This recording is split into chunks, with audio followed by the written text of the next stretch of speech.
Hey guys. This is part 3 of What If Naruto Was Immortal. Hit like and subscribe if you like this one, and also please check the author in the description. Let's start. We are pain, that's all. We are God.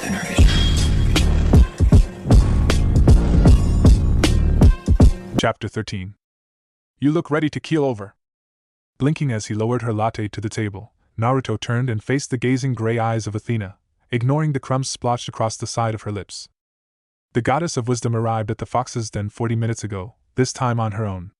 Though she invited Artemis, her younger sister was in the middle of a hunt somewhere out in California, and whatever she was hunting was giving her girls the runaround. The excitement in her sister's voice was enough for her to wish her hunt good luck before settling on leaving Olympus alone. She narrowly avoided a run-in with Aphrodite, hiding her presence from the goddess of love as she skipped her way over to Dionysus's temple. Though part of her wondered why Olympus's resident airhead was heading over to the temple of the family drunk, she chose to leave that question unanswered. She doubted it was anything of significance. Once she arrived, she took up residence in the corner of the room away from prying eyes and made herself comfortable. Her schedule of late was meetings with her servants, her father, and other members of her family. The moment a free afternoon opened up, Athena had only one place in mind to spend her free time. I'm sorry? I said you look ready to keel over. You look like you haven't slept a wink in days, Athena replied, taking the drink and pushing her empty plate to the side of the table. Is everything all right? Straightening his back, he brought up his free hand and rubbed his eyes. Dark purple circles were beginning to form under his eyes like someone had snuck into Aphrodite's enormous collection of cosmetics and smeared purple mascara all around the skin. I'm okay, he replied, rubbing the bridge of his nose. I'm tired is all. Haven't been sleeping great, that's all. Athena hummed. Trying to ignore the delicious aroma of her drink as it tickled her nose, the goddess didn't believe him. Tired? That's putting it mildly. You look exhausted. She leaned back in her chair and appeared amused when he attempted to cover his mouth when a yawn tried to escape. When was the last time you took a break? A low hum escaped Naruto. I haven't had the chance yet today. Maybe in an hour, I can have a sit down. The schools will break up for the day soon, and that should give me the time to relax a bit. He wouldn't mind being off his feet for a little bit. Maybe he could have a clone takeover in the front, while he put his feet up for 20 minutes in the back room. It was risky since his clones always ran the risk of accidentally dispelling if someone or something knocked into them hard enough. I don't mean when was the last time you had a sit-down, Naruto. Beneath the table, the goddess tapped her foot against the hardwood flooring. I should clarify. When was the last time you took a day off? A chuckle escaped his lips. I don't have days off. Running the den takes up most of my time. Then perhaps you should look into making some changes. Working the way you do can't be healthy. It doesn't help that you work alone. I don't think I have seen another soul working here since my first visit. As much as she loved coming to the fox's den, questions started hovering in the back of her mind, which so far had gone unanswered. Like her sister, Athena had a good thing going at the den, and like Artemis, was developing a soft spot for the blonde owner.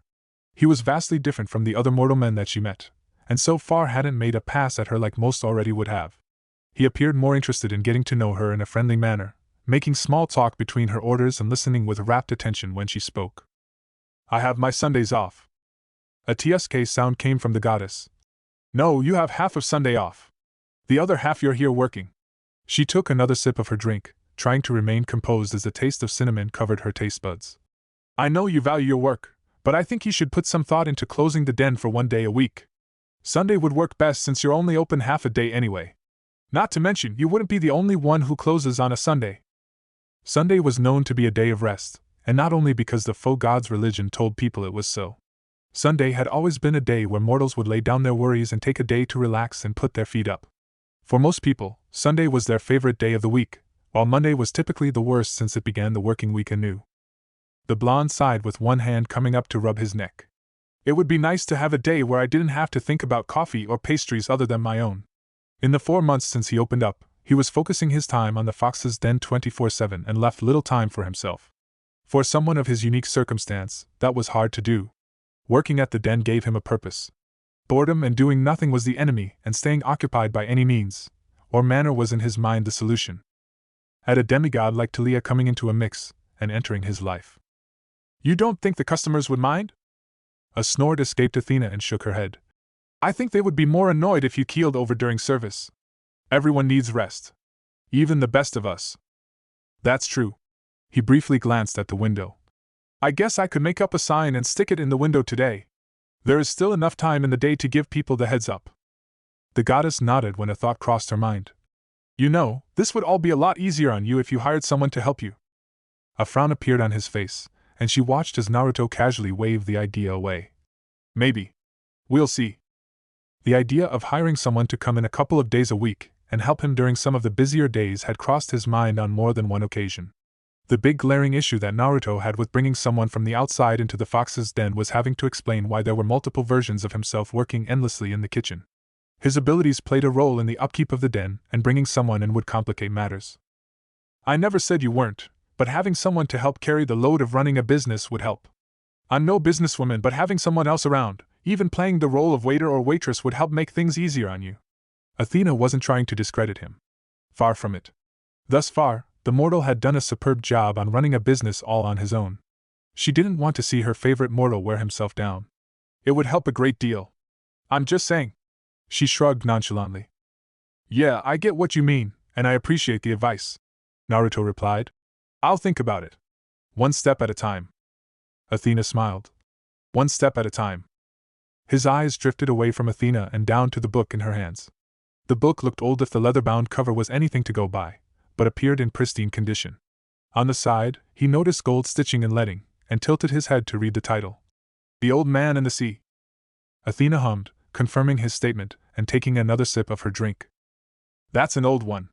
How far are you? About halfway, but then again, the story is only 127 pages.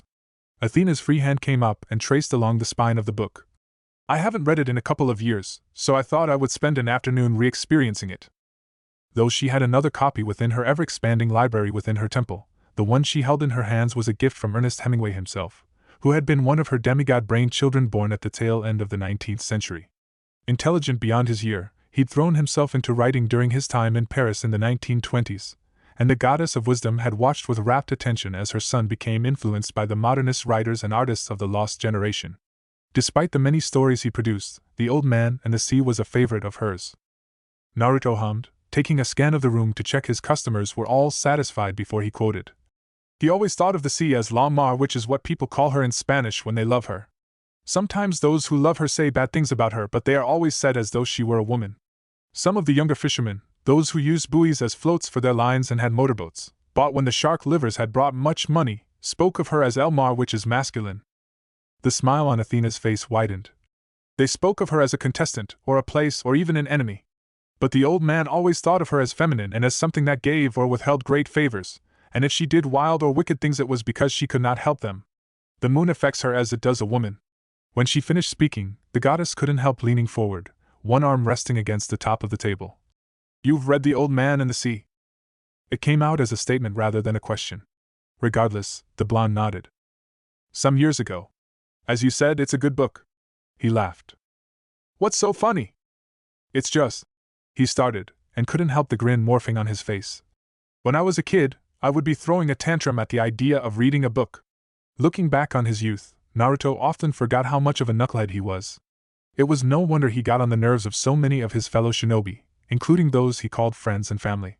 I was a bit of a hothead when I was younger, and the idea of reading a book would have sent me running for the hills.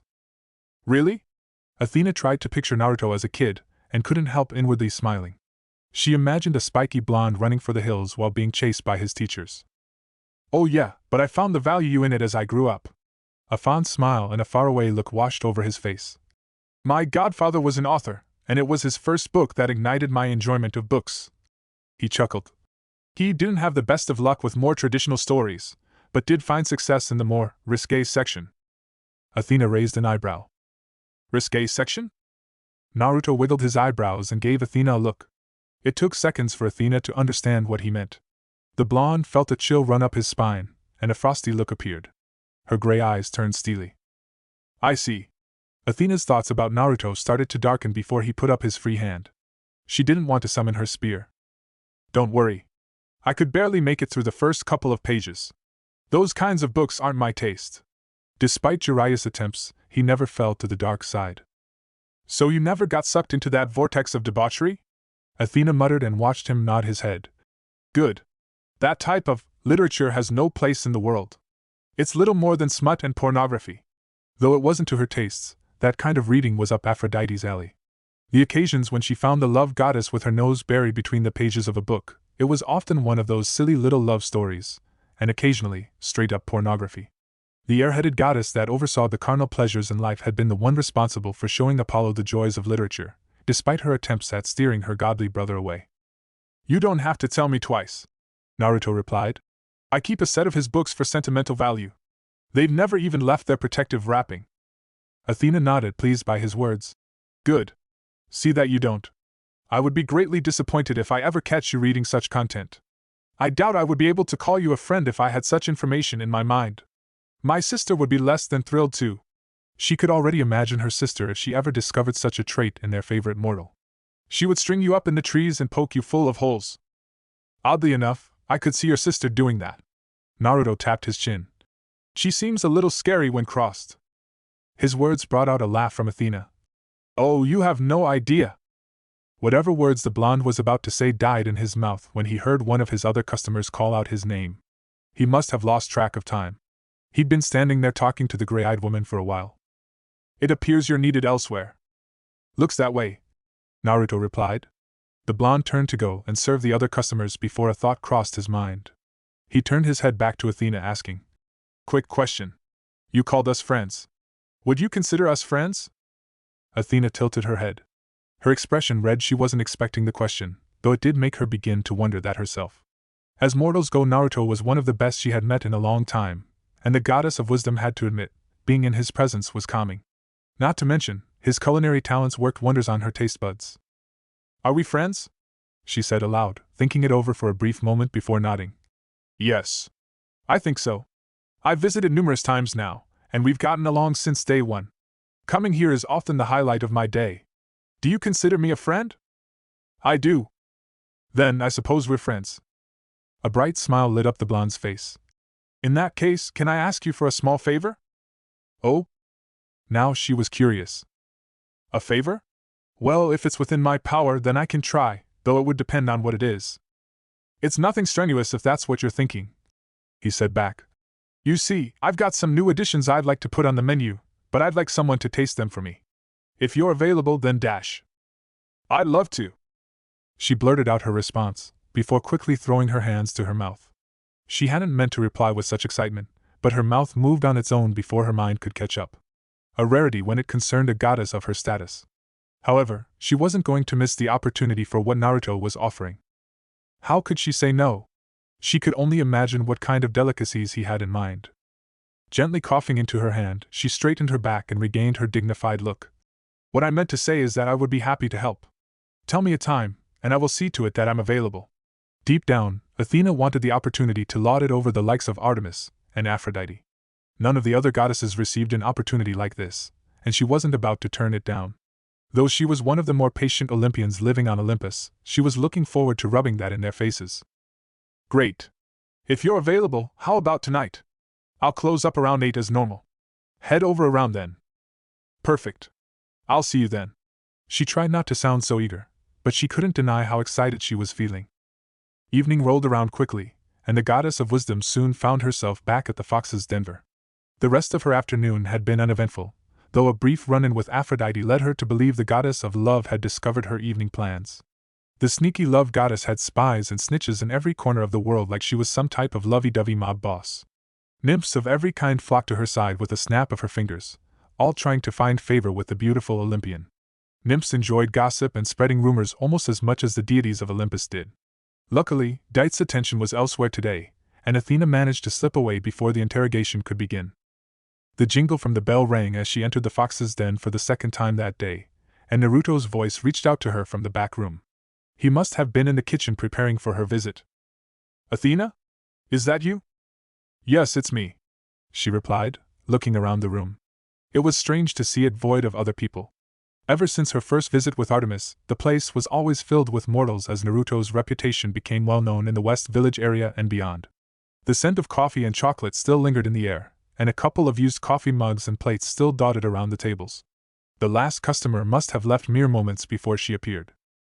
Great, right on time. Take a seat anywhere you like, and I'll be out in a moment, she heard him reply. Can I get you a drink? Athena thought about it for a moment. I won't say no to a regular coffee. She could picture him nodding in the back. You got it. I'll be out shortly. Take your time. Also, could you make it a decaf? You got it. The goddess only waited a couple of minutes before the blonde revealed himself. He appeared the same as he did earlier in the day, though she noticed a fresh new apron wrapped around his waist. Bits of jam and flour covered his wrists, though a towel was held in one hand. He got started on her drink, and it wasn't long before she had the mug sitting between her palms. Thanks again for doing this. I hope I'm not causing any inconvenience. Athena shook her head, causing a few strands of hair to fall over her face. Naruto never noticed how her hair curled at the end, since the woman tended to have her hair done up in a bun or a ponytail of some kind. Tonight, her hair was down and swept down one side. He wouldn't voice his thoughts, but he thought the look suited her. He wondered why she didn't do it more often. It's not a problem. My evening was free, and I wasn't about to turn down the chance to try some of your new additions to the menu. Naruto let out a chuckle. Well, I can't argue with that. He pointed behind him. So, I've got a couple of new desserts I'm thinking about adding to the menu. What I need is you to tell me if it's good or not. I want an unbiased opinion, and since day one, you've struck me as someone who will tell it straight. Athena let out a chuckle of her own. You would be correct. I never saw the need to beat around the bush, as it were. Well, that's perfect. That's what I'm looking for. Her gray eyes watched him closely as he fidgeted around on the spot. Just one small thing I want to add. If she looked closely enough, she could have sworn dust of red washed over his cheeks. I know you can be a little, how we say, vocal when eating food here, and you get embarrassed by it. I want you to know that it's okay if you want to. He made hand motions in the air reminiscent of jazz hands. I promise this is a safe space. Athena sputtered a quick response, but the surprise of his words momentarily made her mind stall. Taking a moment to compose herself, she gave him a subtle nod. I will keep that in mind. He gave a thumbs up. Okay. I'll go and get the first one. Athena waited until he was out of sight before throwing up her hands and letting out a silent scream. She writhed around on the chair, silently stamping her feet on the floor. I'm never going to be rid of that damn incident, am I? One slip up, and it was going to haunt her forever. It was the incident with the flute all over again. At least, this time it was only Artemis who saw her, and she wasn't the type to spread such information around without just cause. She didn't have to be worried about other members of her family finding out, and she doubted Naruto would spread it around. She couldn't have been the only person who'd done such a thing. She composed herself as the blonde returned from the kitchen, a plate on the tips of his fingers. Unknowingly, Athena licked her lips. At first glance, the sweet treat in front of her looks like a cupcake given the size, but the texture looked more reminiscent of a biscuit. On the top of the pastry, a swirl of cream covered the top with a layer of something dusted over like a gold blanket. 3 sat in front of her. This is a cupcake-size honey cheesecake, Naruto explained, sounding pleased at her reaction. You're probably wondering what the cream on the top is. Athena nodded. It's cream mixed with cream cheese and honey. The base is made of biscuits, as is the sprinkles of crumbs dusted over the top. It's a bit different. I'm not even sure how I came up with it. The idea of it just struck me like a bolt of lightning. Athena could do nothing but stare and nod, before finally asking, How in the world do you come up with these recipes? It's beautiful to look at. He gave a small bow and chuckled. Well, thanks, but ideally, I'd like my customers to eat it, rather than stare at it. The goddess of wisdom let out a low chuckle. Fair point. Then I should fulfill my part of the deal. Gently, Athena picked up the small pastry between her fingers. In hand, she could feel how delicate the base was. It felt like it would crumble with the tiniest degree of extra pressure. The last thing she wanted to watch it crumble away before her very eyes. Bringing it to her mouth, she took a small bite out of the side, getting enough of the cream to get a real sense of the flavor. She breathed through her nose audibly, and her eyes grew heavy all of a sudden as a burst of flavor took over her sense of taste. As expected, the second she bit down on the pastry, it crumbled away, coating her tongue with the base. Leaning forward, she rested her hand in her free palm, her toes wriggling against the inside of her shoes as she took delight in the dish. Well? Naruto asked, waiting patiently. Athena idly glanced at him, too caught up in the cupcake-sized honey cheesecake. Do you even need to ask? Was her expression not enough? Thankfully, she managed to rein in any audible moans from slipping out. It's amazing. The honey flavor isn't too overpowering? Not at all. I'll admit, I don't have honey often, but this was just the right amount. It wasn't too sweet. And the cream? Light and fluffy, she replied.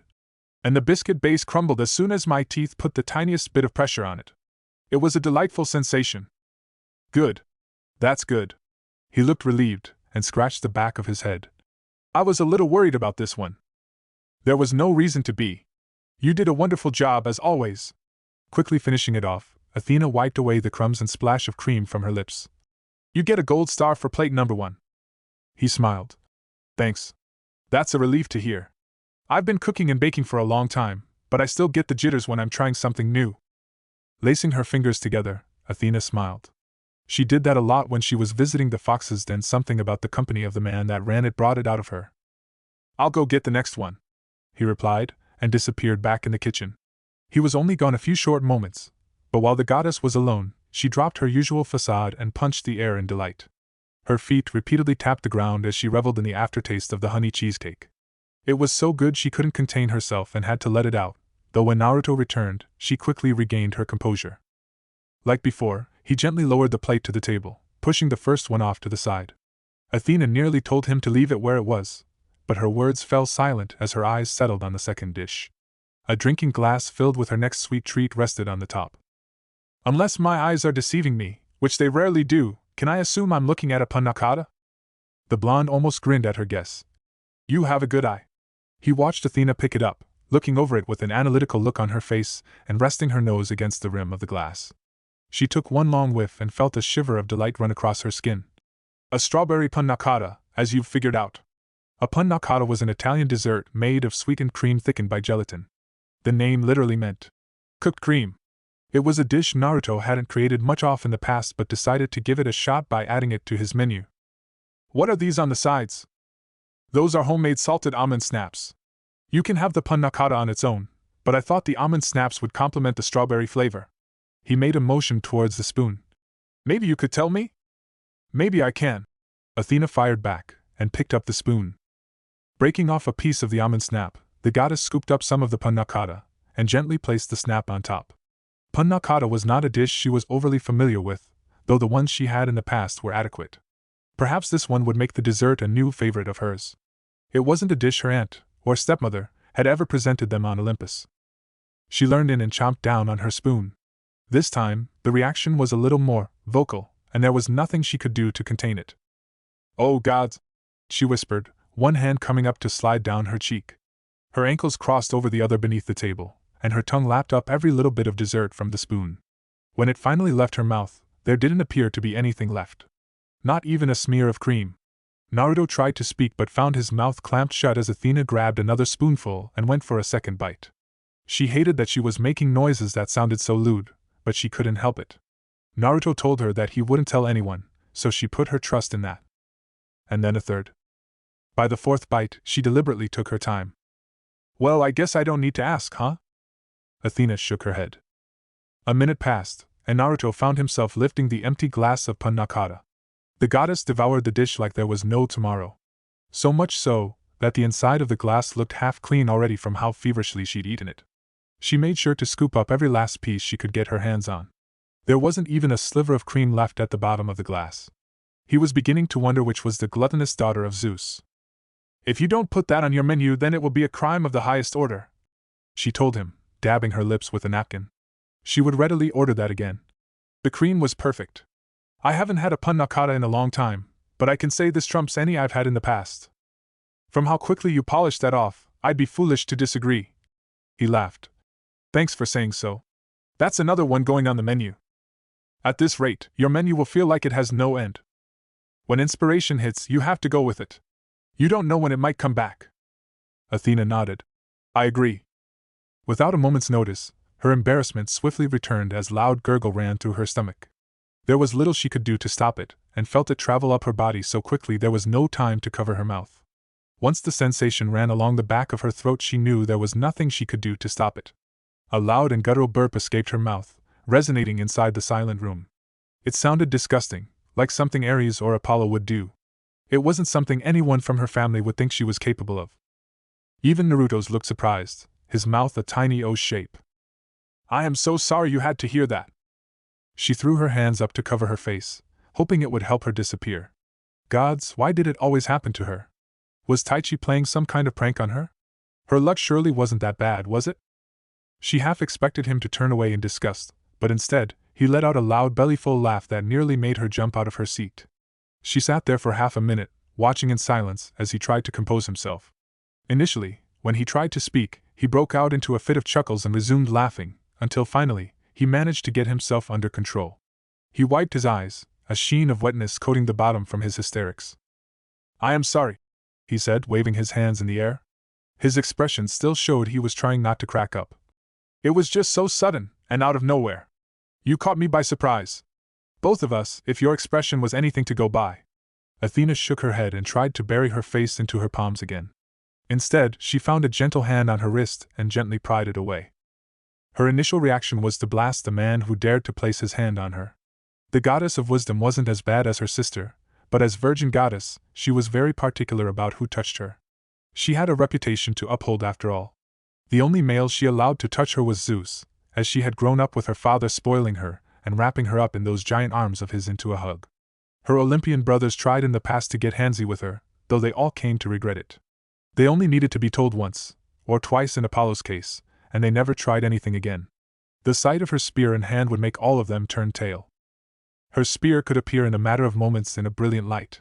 It was as easy as blinking when it came to summoning her signature weapon to her. She could skewer the one daring to touch her in a nanosecond. Luckily, she refrained. The soft smile and eyes belonging to her mortal friend were enough to push such thoughts away. "Don't get upset," he said kindly, gently patting her wrist. "I'm sorry my laughing upset you. It wasn't my intention. It just came out. You surprised me, that's all." Athena took a couple of deep breaths. It's fine. It's silly, I know, but..." Athena paused and ran her free hand through her hair. "I don't take embarrassment well. Ever since the incident with the flute all those millennia ago, the goddess has kept a close eye on every little thing she did and said. After every speech and every action, she ensured she didn't hand over any ammunition to her immortal family. She couldn't handle the japes, and being the butt of the joke. To this day, the laughter of her aunts, uncles and siblings still rang through her head from time to time. The curse of being the goddess of wisdom was that she never forgot such things. It was all stored in her memory, like a file cabinet that went on forever. "I'm sorry." Embarrassment for her brethren, like Apollo, or Hermes, was second nature to them. They used it to their gain and appeared to shrug it off and keep moving forward regardless.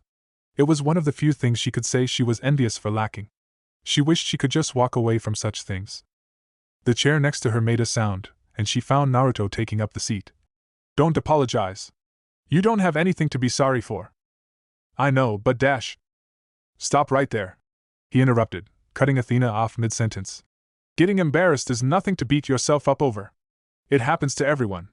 Just the other day, I accidentally knocked into a customer, and part of their drink fell on their lap. Hot coffee right on their white shirt, stained across the front. The customer was annoyed, and I could feel the stares coming from everyone in the room." She nodded. "I hate that feeling. Like people are judging you. Yeah, I can't deny it doesn't suck, but it doesn't last. You think you have to apologize over and over again to make it better when in reality, you should have stopped after the first time. It's in the past. It's history. You have to stay in the present, rather than looking back and thinking about that moment. It was one little incident. After that, the rest of the day went great. You have to stop clinging on to those moments." "I wish it were that easy," Athena replied, sounding a little glum, with Naruto sighing at her reply. This goddess sure could be a Debbie Downer at the smallest of things. Naruto rubbed the back of his neck. "You don't always have to be perfect, you know. You're allowed to make mistakes." Athena's eyes widened from his declaration. She stared at him in surprise. She hadn't expected that response. She wasn't sure what she was expecting, but it hadn't been that. "What do you mean?" It came out little more than a whisper, but Naruto heard her and explained. "We haven't known each other for a long time, but I've met people like you before. You're the type of person who sets unbelievably high standards for themselves. Anything less than achieving that you deem a failure and embarrassment. Did you know embarrassment belongs to the disorder known as perfectionism? Think about it. You are embarrassed because you didn't live up to your standards, and when an event happens that put us on the spot and doesn't go our way, we panic and become flushed. There is a small, or wide, gap between your expectations of yourself and your performance." Athena did know that, but she didn't voice it. She was too interested in what he had to say. He wasn't wrong about his statement on being perfect. After all, she was Athena, the goddess of wisdom and favorite daughter of Zeus. When everyone else had a problem, they came to her for help. Naruto could see she was listening, and continued. Embarrassment is also another term for fear. We don't want to be perceived less than the image we desire. You need to have that wiggle room up here, and not let yourself be bogged down by that. He tapped his head. You don't have to take it personally. She knew that, but she couldn't help it. Her pride wouldn't let her. What if I can't help it? He gave her a look. You can help it, and you can start by not looking at yourself always standing on a pedestal. Things happen outside of our control. That doesn't make us any less than what we are. You make it sound easy. It can be if we let it, he replied, and outstretched his hand and patted Athena on the shoulder. Again, the goddess felt the urge to swat his hand away but restrained herself. It felt oddly comforting. The next time you feel embarrassed, hold your head up high and laugh it away. Don't let it weigh you down. It's a single moment. People will forget and move on to the next thing that catches their attention. Athena didn't say anything, but his words rang through her mind. She had the same talk from her Aunt Hestia on multiple occasions in the past. Even Artemis pulled her aside a few times. She took note of their kind words of encouragement over the millennia, but hearing them coming from a mortal held a different weight to them. Here was this person, a being of lesser worth in comparison to an immortal goddess, telling her to stop taking herself so seriously. It was a sobering experience. Yet she couldn't deny his words didn't hold weight to them. He was correct, as much as she loathes to admit it. It was hard not to put herself on the pedestal he spoke of. Everyone on Olympus came to her when they had a problem. When something outside her control put the image people had of her at risk, she panicked and fled, whether it was a tiny incident or a big one. Feeling Naruto's kind eyes and smile lingering, Athena took a calming breath, trying to control the flush on her face and the thoughts running through her head. She knew he was only trying to help, for which she was grateful. He really was a unique mortal. I will try, though I don't know how successful I'll be, she admitted, her hands wrapping around her half-empty coffee mug and feeling comfort from its warmth. She watched him raise his hand and noticed it sway in the air, as if he was debating with himself before she felt his hand come down on her shoulder. If you ever feel that way again, just come back to the Denver. My door is always open to you. His smile widened, and Athena tried not to look surprised when he sent a wink her way and quickly removed his hand. Think of this place as a home away from home. Somewhere you can decompress. We can even talk about our favorite books if you like. Help take your mind off things. He shrugged but chuckled when he saw her gray eyes light up. She started but found herself at a loss for words as she tried to reason with him that he didn't need to go that far. Instead, she settled on just two. Thank you. You're welcome, he replied. Ready to keep going? I've got some tasty dishes in the back with your name on them. Athena nodded. I'm ready. Please bring out the next one. Olympus. As the evening came to an end, Athena reappeared within her temple of Olympus, a small and content smile gracing her face. Sitting comfortably in her hands was a white box with a blue ribbon tied around it, containing a gift from the mortal she spent the last hour helping. Choosing to spend the rest of her night in her library and tucking into a good book, Athena kicked off her shoes and replaced them with her favorite pair of gray slippers. Her civilian clothing changed as well, replaced by an oversized light blue hooded jumper and lounge pants. Despite her earlier feelings of annoyance with herself, there was a noticeable skip to her step. He'd thanked her for her help, and insisted she take something home with her. Gods, she was turning soft. The goofy blonde should count himself lucky she had a soft spot for him. There was something about him that made Athena comfortable to be around. It was like a warmth she didn't know existed until now. It was similar to the way they all felt around the goddess of the hearth. It was peaceful.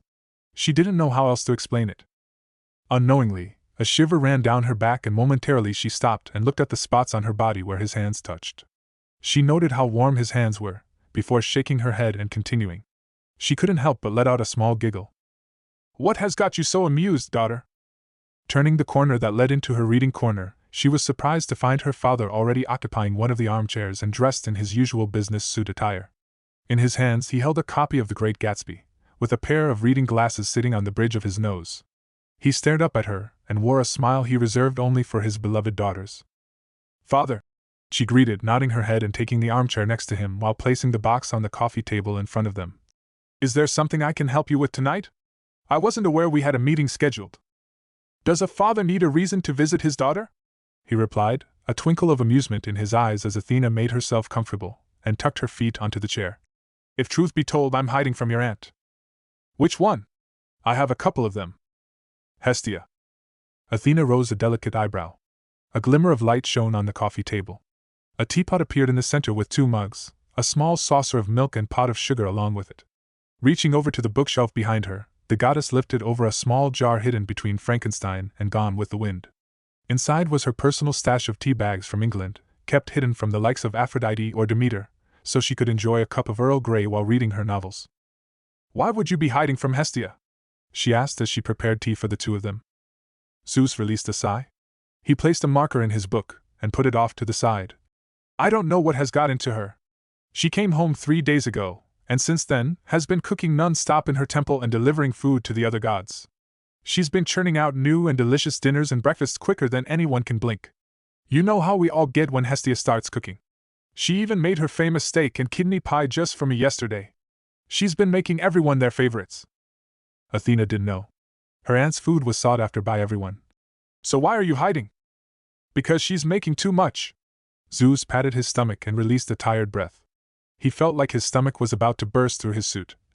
"I haven't felt this stuffed in centuries.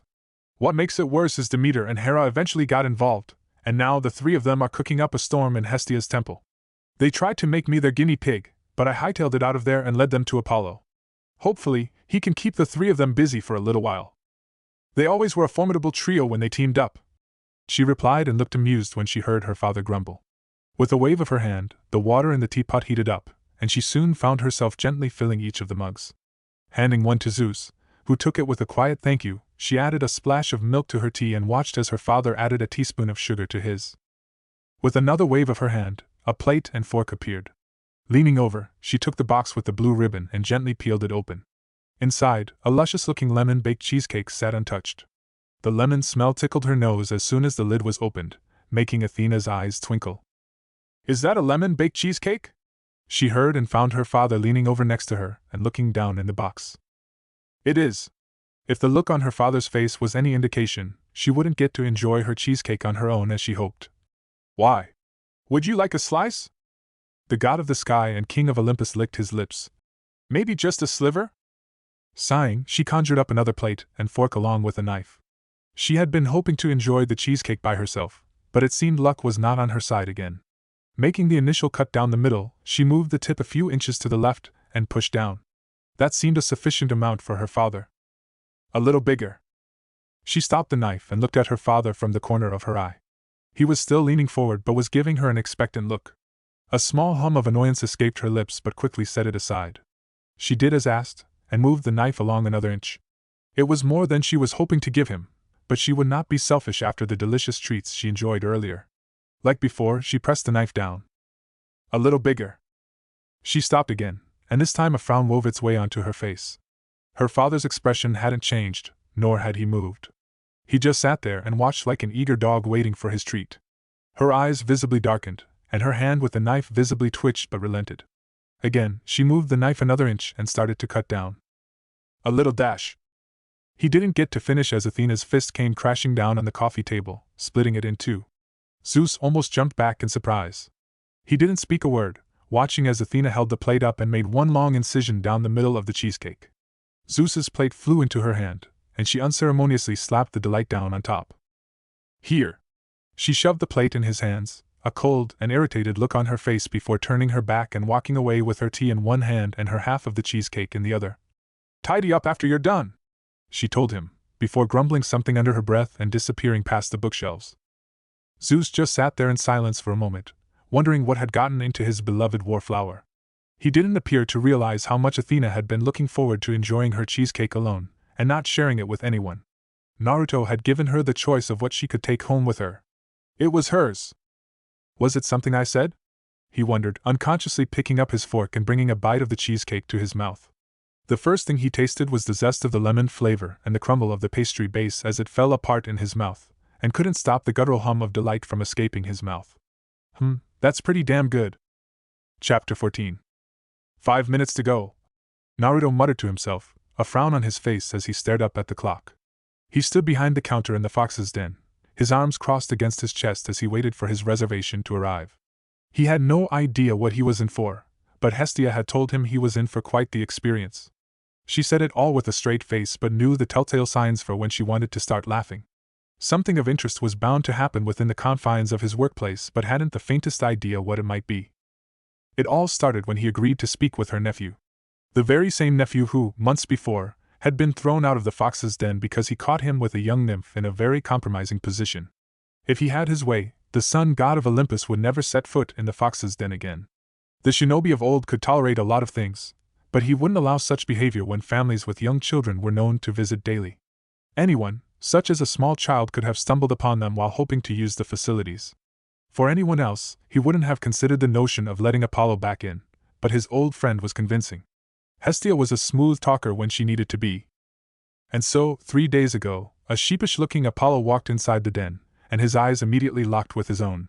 He rarely came across as unwelcoming, but his stone-faced expression made it clear to the god of the sun that he hadn't forgotten what happened the last time he visited. He wanted to make the Olympians sweat a little, or as much as you can on someone who has divine control over the sun. A small group of satyrs had been visiting at the same time, but the moment Apollo walked inside, they took their drinks and left. While his first impression of Apollo had been less than fruitful, he would admit, his fellow blonde did come across as apologetic for his actions. He couldn't feel any negative emotions coming from the Olympian, nor could he detect any hint of deceit in his apology. It appeared genuine. Knowing Hestia, she likely had a stern talk with her nephew, or perhaps his twin had threatened him with violence if he didn't go back and apologize. Hestia spoke to him at length what the reaction had been from the other Olympians, and suffice to say, Artemis had glared bloody murder at him every time they crossed paths on Olympus. When he asked what Athena's reaction had been, Hestia had gone ghost white.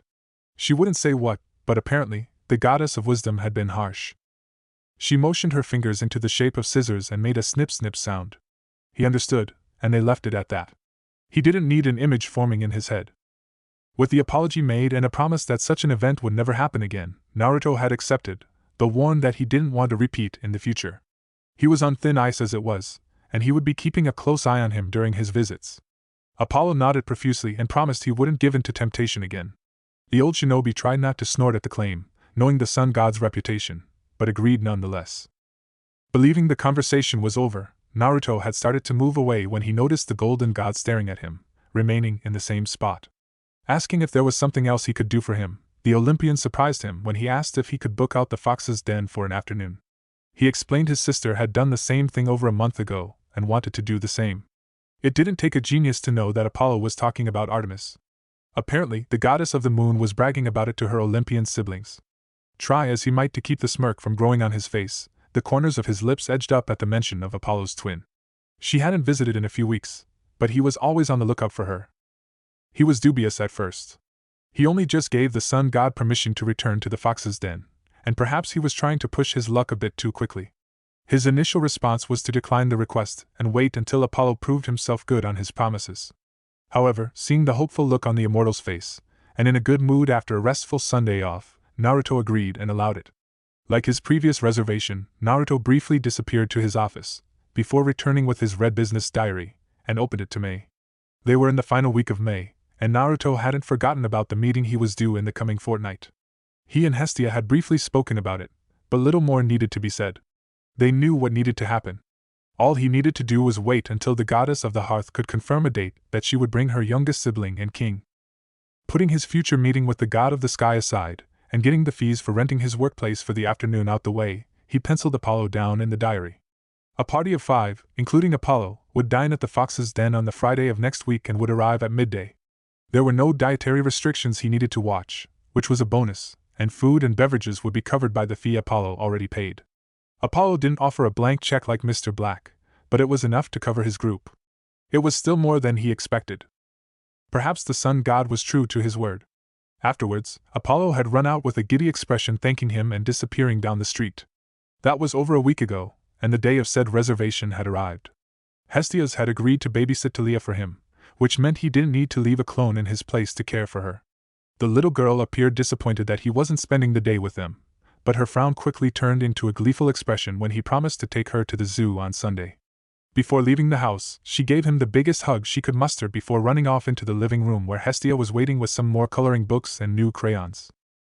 Patiently waiting and watching as the hands on the clock ticked by, he straightened his back when he felt a flicker of energy come to life down the street.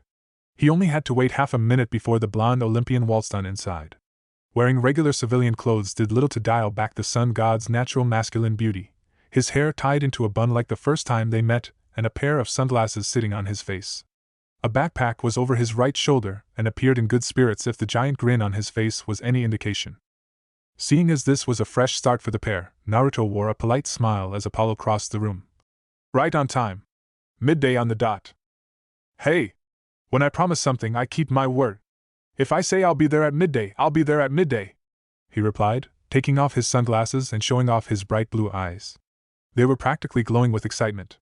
In fact, staring at him, Naruto noticed the blonde Olympian couldn't keep still and was bouncing on the balls of his feet.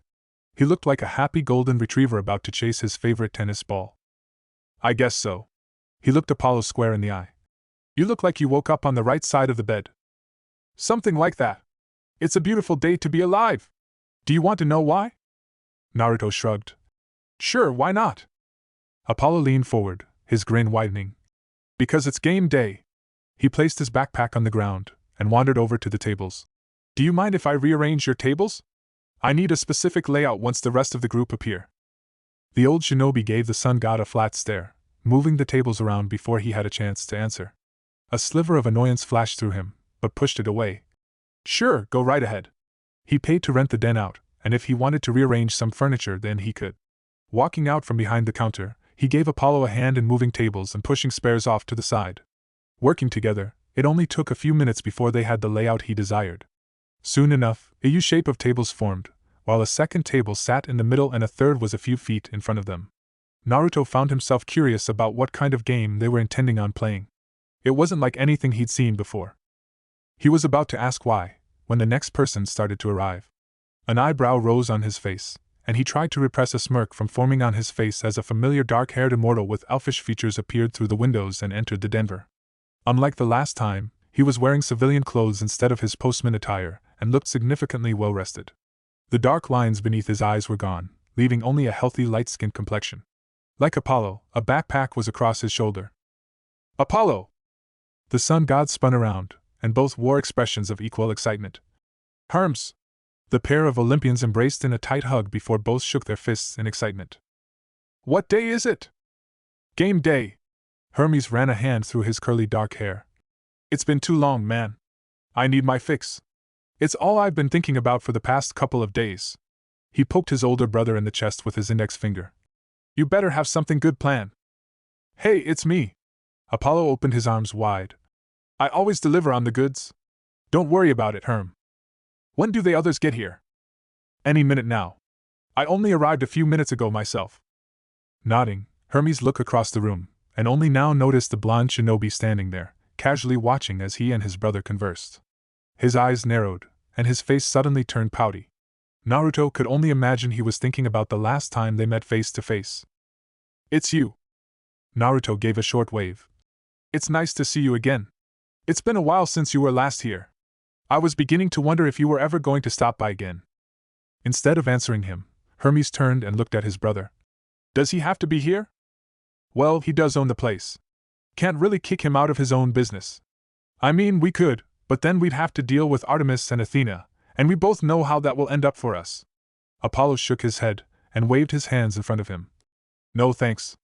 I like being alive. Forgive and forget, Herm. Keep that chin up. He patted his brother's shoulder. The younger Olympian grumbled but conceded to his brother's point. He had no desire to enact the wrath of the moon goddess again. He had no desire to be on Artemis's shit list even more than he already was. She still hadn't forgiven him for the potato incident, and would glare at him whenever they crossed paths, or when he made a delivery to her hunt. I guess, he muttered, looking to and from Naruto and Apollo. Like everyone else who'd visited, he made a note of the similarities between the owner and Apollo. Leaning in, he whispered, Are you sure he's not one of yours? Apollo turned and gave Naruto a glance from the corner of his eye, before replying, I'm pretty sure. I don't feel any of my power lingering within him like the rest of my kids. I think it's just coincidence. He couldn't fault Hermes for asking the question. He wondered the same on his first visit with Aphrodite, before coming to the conclusion he didn't belong to his demigod brood. He doubted Artemis would like him as much as she did if he was. She could be very picky when it came to his kids. If you say so. Hermes looked over at Naruto, who smiled back politely. The Olympian's right hand came up with his middle and index finger forming a V shape and made the I'm watching you motion. He wasn't going to let the damn blonde draw another phallus on his forehead like last time. People were still making fun of him because of it. It wasn't long before the pair became a trio. This time a young woman appeared before them, and this one the blonde shinobi didn't recognize. She was short in stature in comparison to the men in the room, barely reaching the middle of their chests. She was young in comparison too. If he had to put a number on her, he would have guessed 16? Maybe 17? Either way, she was younger than he was expecting for the intended party. Her hair was long and black like a raven's feather, and tied in a loose-fitting ponytail, and her eyes a shade of brown like melted chocolate. She was a god, he could tell that much, or in this case, a goddess, though didn't expect one to appear so young. Then again, Hestia enjoyed slipping into her child form from time to time. Despite her youth, she was a pretty little thing. The girl took in the room, appearing fascinated by the interior of the room. When she turned and faced the pair of gods that were watching her, she made a couple of steps forward before tripping over her own feet and face-planting right into the wood of the floor. The pair of gods and the shinobi winced at the dull thud that came with impact, and all three made a motion to move forward and help her. To their surprise, her hand came up, telling them to stop. She pushed herself to her feet and huffed in annoyance. All three watched as she dusted herself off before looking back at Apollo and Hermes with a determined look on her face, and held both her fists in the air in front of her. "Game day! Game day!" Both repeated and embraced the young girl in a hug, with Hermes adding, "Glad you could make it, Hebe." A look of understanding crossed Naruto's face, though he quickly hid it. "Ah, so that's Hebe," he thought. Her appearance now made sense, given her status as the goddess of youth. The youngest daughter of Zeus and Hera, she was a reclusive member of the Greek pantheon when compared to the rest of her siblings. There were few stories about Hebe, with the most prominent being the part she played in aiding Iolaus and temporarily granted him his youth once more to fight Eurystheus. That story aside, the most prominent piece of information on Hebe was being the former cupbearer of the gods, and the wife of the famous hero, Heracles. According to Hestia, Hebe mostly kept to herself, choosing to stay in her temple most days that sat off to the side near her mother's grand temple. "As if I'd miss it. We've got a lot of work to do, brother, so don't mess it up." She waged her finger up at Hermes, who appeared amused by the action as her face puffed out like a chipmunk. "You get too carried away, and I won't let you make any silly mistakes." "Not today." Hermes appeared affronted at the notion. "I get carried away. Who's the one who forgets about personal space when things heat up?" The goddess appeared affronted by his claim, and fired back. "It's not that bad. Don't be so dramatic, Hermes. Last time, you punched me in the eye. Oh, that was a love tap at best. How is it my fault you bruised like a peach? Learn to dodge, Mr. Fastest God on Olympus." The dark-haired god turned to his blonde brother and motioned. "Can you believe this?" Next to them, Apollo snorted. "She's right, you know. You do bruise like a peach." "I can second that." "And I can third that. You bruise pretty easily for a member of our family." Two new voices spoke up, and Naruto soon found himself staring at the final two members of Apollo's party. The first was male and stood the tallest in the room by at least a couple of inches. His shoulders were significantly broader than his own, with a deep tan and scarred hands like an old-time fisherman. His hair was black, and tied into a bun similar to Apollo, though unlike the sun god, had a fair amount of dark stubble across his face. The jacket he wore was open too, revealing he wasn't wearing a shirt beneath and showing off his well-kept body.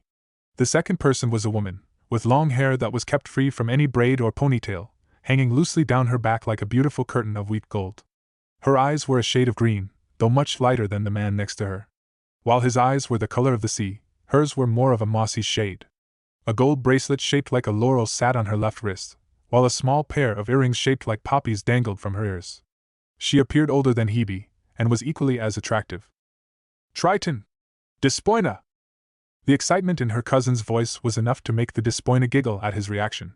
Hebe was the first one to cross the room, grabbing her in a tight hug, while Apollo and Hermes greeted their elder cousin from the sea. He was a rarity to see the son of Poseidon outside of his father's realm.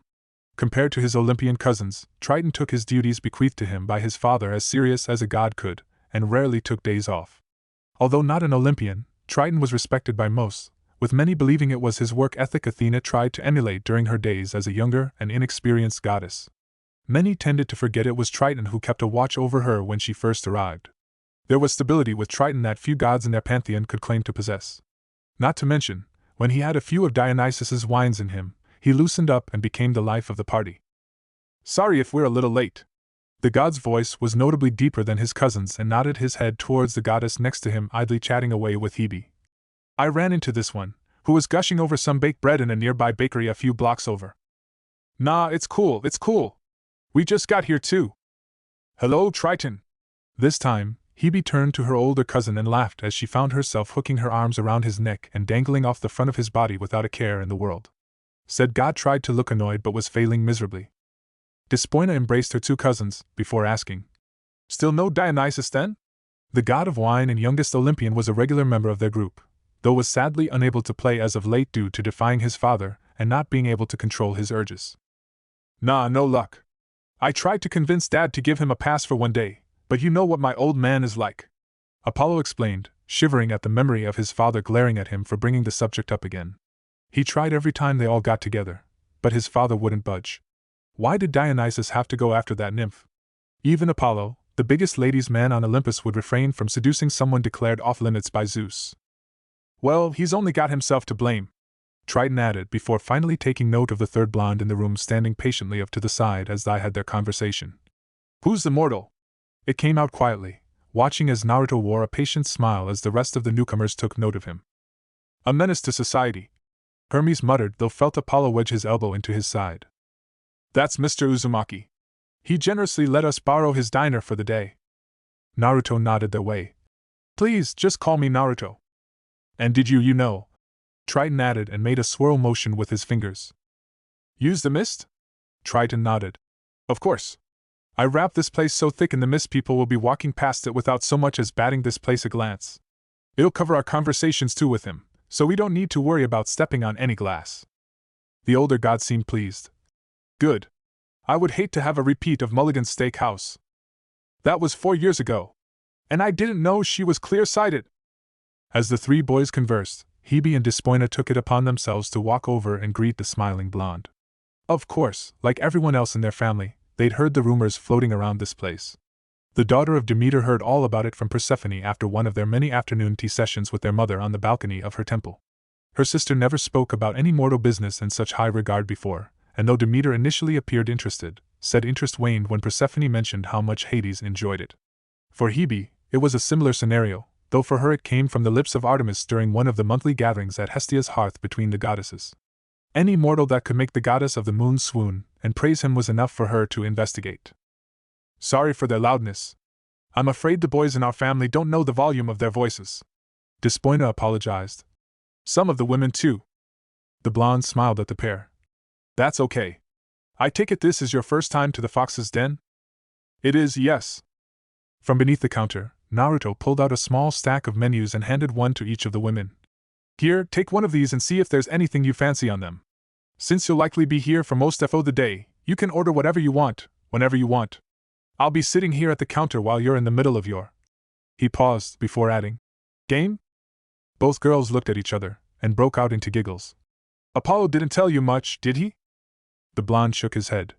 Nothing at all. Apollo appeared between the two goddesses, wrapping his arms over their shoulders and grinned at Naruto. Yo! Do you think we could get some of those milkshakes I had the last time I was here? Those were the best. He looked over his shoulders. Triton! Hermes! You guys want a milkshake? They're amazing! I'll take a strawberry.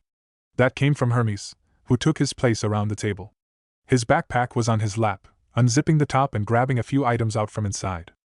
On the opposite side, Triton did the same, and replied with, Mint for me, if you have it.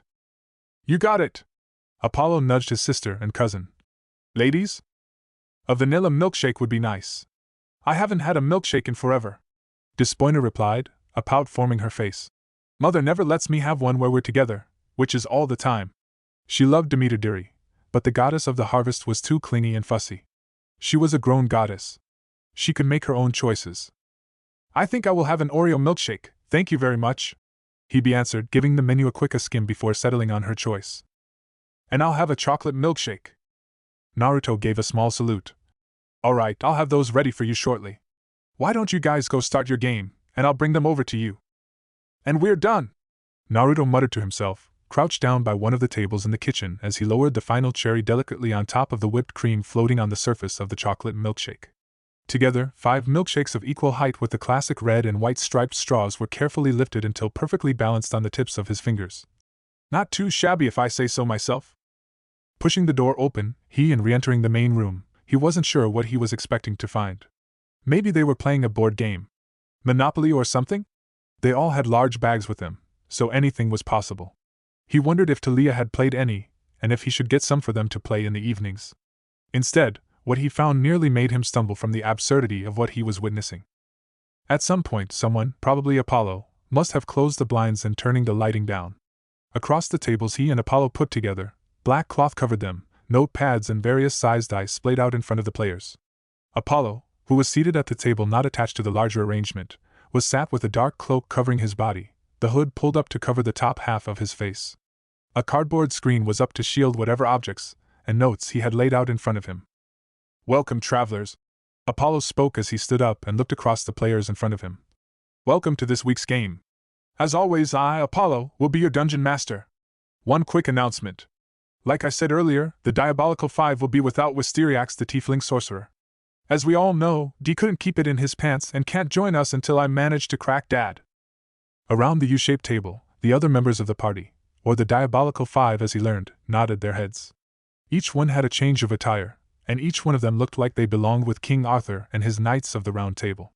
The first he looked at was Hebe, who now had her hair tied up in a bun, and dressed in some form of gray armor with a blue scarf lightly wrapped around her neck. Hermes appeared to be wearing a bright purple shirt and brown pants, with a flute hanging from his belt and his hair slicked back. A white waistcoat sat over the shirt, and he wore something akin to a smirk, or a grin. He couldn't tell which. Despoina, meanwhile, was dressed in robes of various shades of green, orange, and brown. On her head sat a crown of thorns along with a wooden staff in her left hand. To finish it off, Triton had removed his jacket, and a Viking-like helmet sat on his head. A large axe sat on his back. "Are you guys playing Dungeons and Dragons?" he asked, disbelief very evident in his voice. "Sure am," Apollo said, breaking character as he ushered Naruto forward, his eyes lingering on the milkshakes on the tray. Walking over and handing everyone their shake, he watched as Apollo brought it up to his mouth and took a long swig as the frothy goodness ran down the back of his throat. "Oh man, that's the stuff." The hum came from Hebe, who beneath the table was kicking the air with her short legs. "It's so good." A milkshake mustache coated the top of her lips, and plucked the cherry from the top of the cream. "How's your Despoina?" The goddess didn't say anything. Her expression was one of bliss, her vanilla milkshake overpowering her in a way she hadn't expected. "Yeah, it's pretty good, I guess," Hermes muttered. He couldn't deny how good the beverage was, though he still kept an eye on the blonde from the corner of his eyes. He didn't want to leave himself open. Triton, who sat opposite the god of messengers, nodded in agreement. The Prince of the Sea thought it was the best milkshake he'd ever had. "So," Naruto started, his mind finally catching up to him. "You guys do this often? When you said you were going to play games, I thought you meant Monopoly or Cluedo." "We tried that, but it got violent very quickly," Triton answered, with Naruto noticing they all turned to stare at Hebe, who huffed and crossed her arms. "Someone doesn't take losing well. I told you all time and time again. Don't touch Park Lane and Mayfair. Those are MY squares." The goddess of youth shot back. "You didn't own them at the time, which means it's all free real estate. You were just angry that I managed to bankrupt you. 'Cause you built hotels on them, which was my plan. We can all get very competitive," Despoina added, her smile returning and gently sipping from the straw in the corner of her mouth, and laughed as Hebe blew raspberry Triton's way. "Some more than others." Looking back up at him, Despoina asked, "Have you ever played Mr. Uzumaki?" With that question, everyone turned and looked at him. Shaking his head and rubbing the back of his neck, Naruto replied with, "I haven't. I don't know much about the game, to be honest. All I know is that it was popular back in the 80s. I think I've seen books on it in local bookshops and the dice. We started playing the game about 5 years ago, and we haven't played much else since. It's very immersive, though we don't get to play as often as we'd like. Our professions and responsibilities tend to get in the way." She put her milkshake down, and Naruto found himself surprised as her voice suddenly changed into one of smooth elegance. "My name is Anoraxia, a druid half-elf and primary healer for the group." She nudged Hermes and gave him a look to follow suit. Sighing, the male god cleared his throat and made his voice sound higher-pitched. "The name's Rolf, a bard gnome and the best damn flute player you'll ever see. Nice to meet you." Next, it was Hebe's turn, who stood up and laid her fist on her chest. "I'm Lena, I'm human, and I'm the—" Hebe sighed and whispered, "the cleric." Naruto took note of how unhappy she sounded about it, and her lips stuck out in a pout. You don't sound happy about it, he commented and heard everyone else in the party snort. Hebe sat back down in a huff and crossed her arms. The youngest-looking member was proving to possess a bit of a temper. She's not. Every other campaign we've played, she always picks a barbarian or a fighter. She never allocates herself as the healer, Apollo replied, lacing his fingers behind his head and looking over at his half-sister. So we told her she had to suck it up and be the cleric of the group. So the cleric is a healer? Everyone nodded. Then why is... He looked over at Despoina. Anorexia your primary? Again, everyone looked at Hebe, who stuck her tongue out and grinned. Triton, who had a small bead of mint-flavored milkshake running down his beard, went on to explain. Clerics have to pick domains to align their abilities with and pick a god to serve as their patron. They're holy warriors, to be blunt. Hebe here picked the war domain, which makes her suitable for both healing support and fighting. Guess what she chooses to focus on. And it's a good thing I did. How many times have I saved your sorry butts? Hebe spoke, eyes full of passion. I'm a warrior at heart. I belong on the front line just like Tyrog and Wisteriax. Yes, of course. Tyrog? Naruto asked, though it wasn't too hard to figure out. Putting down his milkshake, Triton was the final member to stand up. He put on a low voice, like waves smashing against a stone beach. I am the one they call Tyrog. He lifted the plastic axe and put it on his shoulder. I'm the half-Goliath barbarian of this group, and the primary ass-kicker and skull-crusher. Need monsters to kill?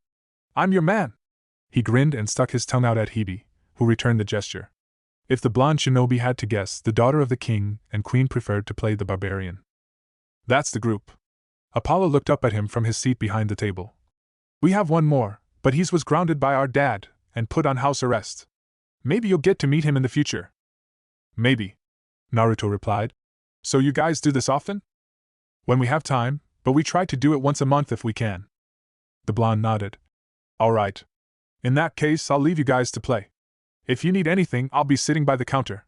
Making sure everyone around the table had a menu should they decide they wanted anything, Naruto made way to the counter and took his seat.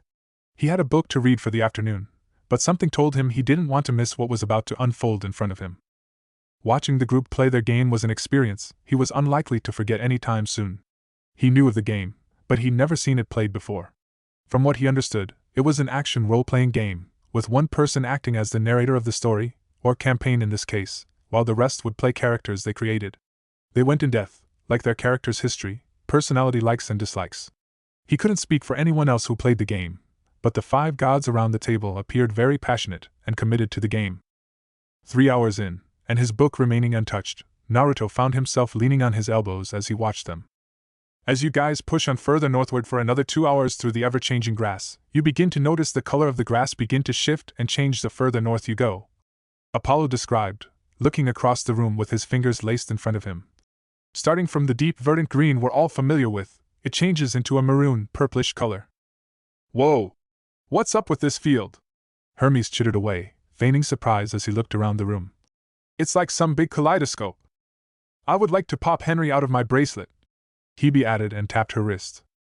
Nodding, Apollo made a whooshing sound and began describing Hebe's pet wolf appearing. Henry appears on the field and started sniffing around. Nose to the ground, you all watch as Henry walks over to a small patch of daisies and begins rolling over the flowers with his body. Henry likes all the flowers.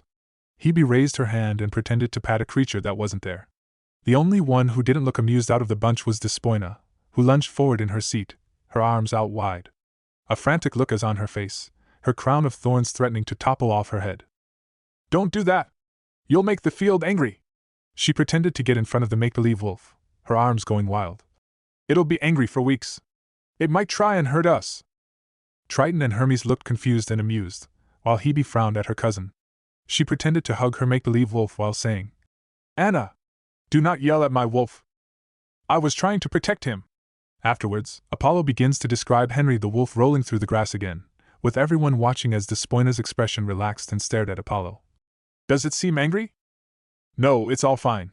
The field carries on as normal. Oh.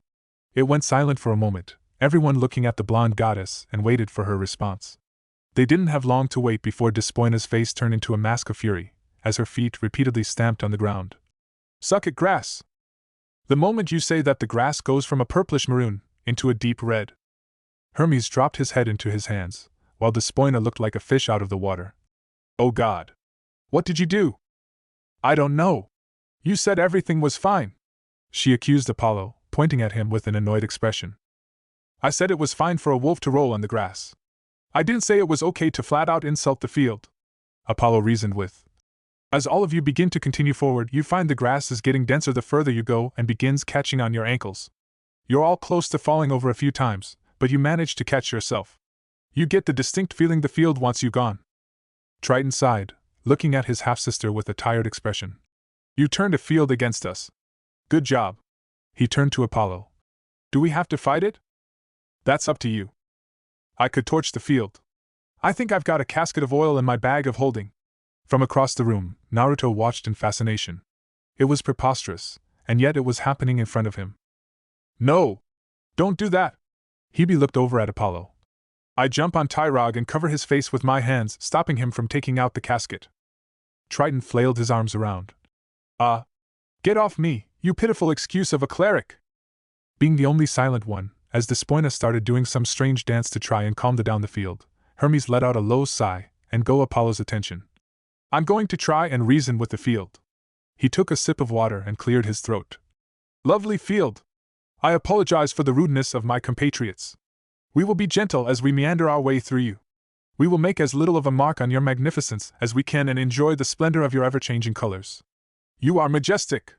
You are windswept. You are everything I could hope for in a field of your radiance. It was a delight to set foot on your soil, and thank you for taking such good care of us. Apollo tried to hold in his laughter, as did Naruto, before asking, Ralph, please make a persuasion check against the grass, while adding the D10 inspiration die. Shall do. Prepare to thank me for saving you all again. Hermes picked up one of the die and rolled it across the table. He pondered over it for a moment before he looked back at Apollo. 12. Your parley with the field was unsuccessful. Fuck! You rolled a 2? Hebe questioned, glancing over at his dice. Hey! We all have bad rolls from time to time. Now let's get the hell out of this field before we piss it off any more than we have. I think I need some cake. Despoina muttered and motioned Naruto over. Could I get some lemon bars, please? A short while later, and a couple of empty plates extra, Naruto once again found himself staring quizzically at the fivesome. If anyone was passing by the fox's den at this moment, he could only imagine what their reaction was going to be after hearing the exaggerated screams of the son of the sea.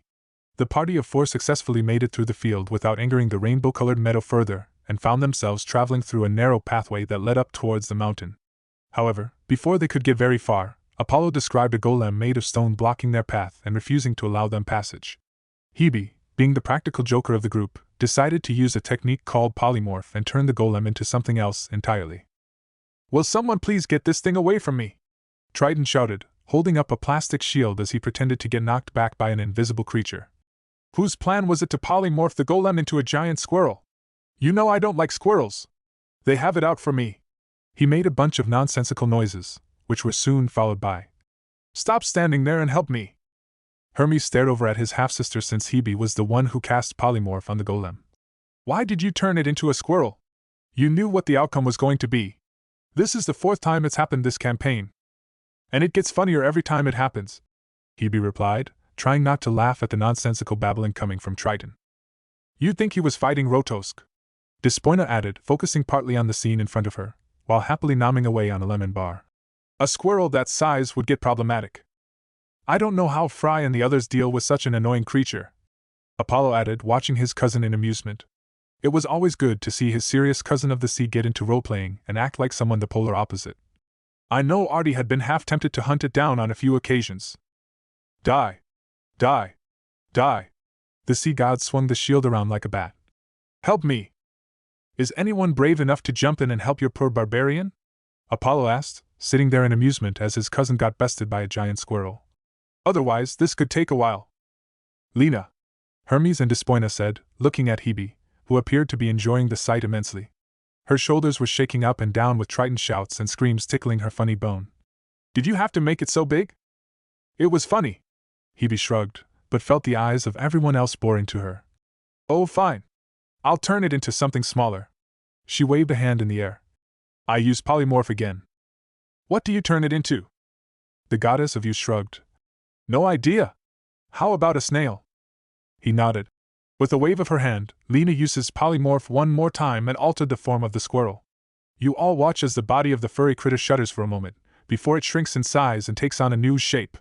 What's left in its place is an ordinary snail, one that immediately begins slowly moving towards Tyrog.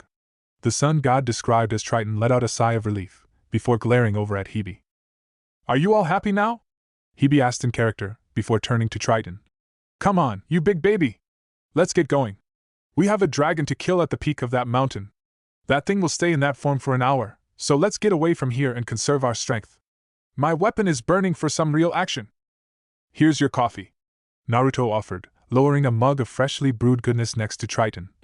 I added a splash of coconut in there as you asked, and didn't add any sugar. Thank you, Triton replied, taking it eagerly in his hands and taking small sips, trying to avoid burning his tongue. The content hum was low and gave a series of nods. I can see why this place is so popular. I'm beginning to wonder if I should tell my mother about this place. She's been looking for more reasons to frequent New York, and if she knew this place existed, then she would stop by every visit. In that case, I'll have to keep an eye out for her. If you like, you can take a menu with you to show her. I'm still trying to figure out the whole website thing. It was an idea Hestia had offered him. He liked the idea of putting up a website for the Fox's Den so people could view the menu without having to come in. Plus, it would give people a way to book the place out for events and alike. He wasn't the most tech-savvy people out there in that regard. I just might. Thank you for the offer. Don't mention it. Looping around the table to pick up some empty plates, he listened in as Hebe held her hands tightly together as she shook the dice around in her palms. He wasn't 100% sure what was happening, having been going back and forth between the kitchen and the group. Everyone on the table suddenly had the urge for a stack of pancakes each, spearheaded by Apollo, while he described the battle they were stuck in with the dragon that could breathe ice. If he had it correct, then Hebe was about to make a roll that could make or break their group. Despoina's character was low on health, having been knocked down once already, while Hermes was hidden behind a boulder, trying to stay out of the way from the dragon's icy breath. Triton had rolled moments earlier and dealt 20 points of damage before Hebe began her turn. The battle as a whole had taken over an hour. Come on, lucky dice, don't fail me now, the goddess of youth whispered, muttering something beneath her breath. Lucky dice? Naruto whispered, but Triton waved it off. She can be superstitious like that. Remember, you can't pray to Tai Chi. That's cheating, Apollo added, giving her a look. The goddess of youth had performed that little trick in the past, resulting in Apollo having to ban the activity. I won't! Shaking the dice one last time, Hebe rolled them across the table and leaned in. 18! She started going over her notes. Add an extra 5. That makes it 23. 23 points of damage. Apollo whistled. Everyone waited with bated breath as Apollo went over his notes, making some small calculations in his head, before looking back at Hebe. Not bad at all. How do you want to do this? Elated whoops erupted from around the table, though none were as loud as Hebe's, who punched the air and stamped her feet like a happy schoolgirl. If the blonde shinobi had to guess, that meant the group had won the battle, and Hebe got to decide how to kill the dragon. The dragon had exactly 23 health points left. Good job, Apollo commented. So?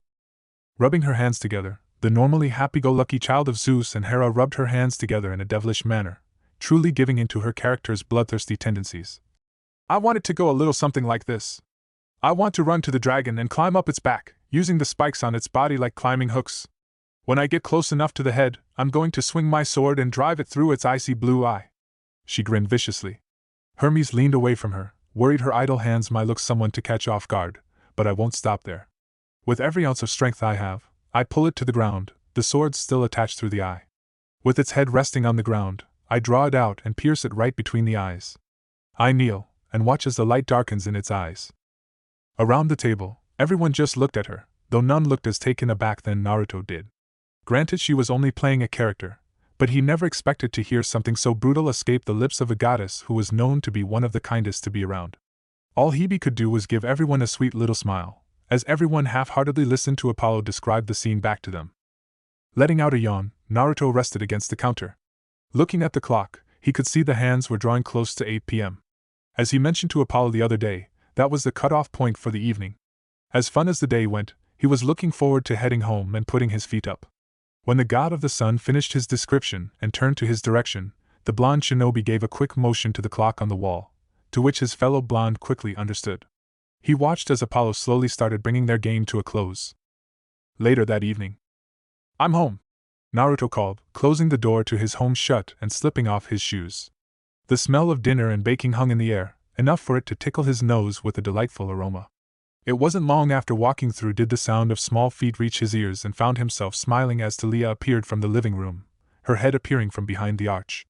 The daughter of Zeus was dressed for bed, and her hair was damp in places, indicating Hestia had already given her niece her nightly bath. Mr. Naruto! The girl bolted down the hallway, and the blonde shinobi found himself catching her and hoisting her up with one arm. Isn't it meant to be your bedtime? What are you still doing up? He asked, smiling down at her. I thought I would find you asleep by now, or did you twist your auntie's arm and convince her to let you stay up later? All he got was a giggle in response, making him chuckle at her reaction. With that comment, the face of Hestia appeared from the living room, and followed after her niece in greeting him. She wanted to be here for when you arrived home. We made an apple pie together today, and she wants to watch you eat it. She worked very hard on making it for you. She patted Talia's hair. We made it from scratch, didn't we? Yup. Did you now? He smiled, bouncing Talia in the air as the little girl nodded. Well, isn't that sweet? He kissed the top of her head, and watched her beam a smile at him. Was it fun? Lots. Andy showed me how to chop apples. Well, let's not keep that pie waiting. Do you remember where the bowls are? Talia got the message, and quickly dropped to the ground with a soft thud and darted for the kitchen. Looks like you two had fun today. She certainly keeps things lively, and I can't deny it's not a joy to be around her, Hestia replied, leaning against the wall with her arms crossed. More importantly, how was your day with my nephews and nieces? He sighed, and moved past her and walked towards the kitchen where Talia was waiting for him. Your family is so weird, Hestia. Hestia laughed, stepping away from the wall and looping her arm through his. I've been telling you that for years. Now you know what I've been dealing with for over 5 millennia. Chapter 15. Olympus. Goodness, it's the same every year, Hestia muttered, weaving her way through the line of gods and goddesses that lined the streets of Olympus, queuing outside the temple of Zeus like they did the same time every year. Immortals major and minor, and even some of the nymphs and satyr that looked after Olympus were in attendance. Each was looking for a minute with the king while he was in a good mood. She spotted Artemis and Athena near the front, while near the back was Apollo and Ares, the pair likely having arrived late, and didn't appear happy by it if their grumbling was any indication. She wasn't sure why the daughters of Zeus were queuing up when her brother tended to give them everything they needed and wanted regardless. Excuse me. Coming through. Lady Hestia. No cutting in line. Miss Hestia, there's a line. Can she do that? Beats me. She gave everyone her signature warm smile. I'm sorry everyone, but I need to speak with my brother. It won't take long. Some of the other gods appeared pouty, causing her to shake her head. For deities that could live forever, they were sure impatient. And Hestia? I think this is the first time I've ever seen you take advantage of Father after his night with Hera. The voice came from Athena, as Hestia came to a stop at the doors of her brother's temple, sparing a glance as Athena tilted her head in her direction, gazing at her with those stern gray eyes of hers. Do you have something you wish for from Father? The goddess of wisdom looked perplexed. She'd never known her aunt to ask for anything. Unlike the rest of their family, Hestia enjoyed the simple things and wasn't one for extravagance. She didn't need the fine jewelry, or a giant temple. She too comforts and warmth over grandeur. It simply wasn't in her nature. The goddess of the hearth shook her head, and a small smile appeared on her face as she gently pulled the doors open. No, nothing for me. I've just come to visit my little brother, that's all. Don't worry. I won't keep him too long.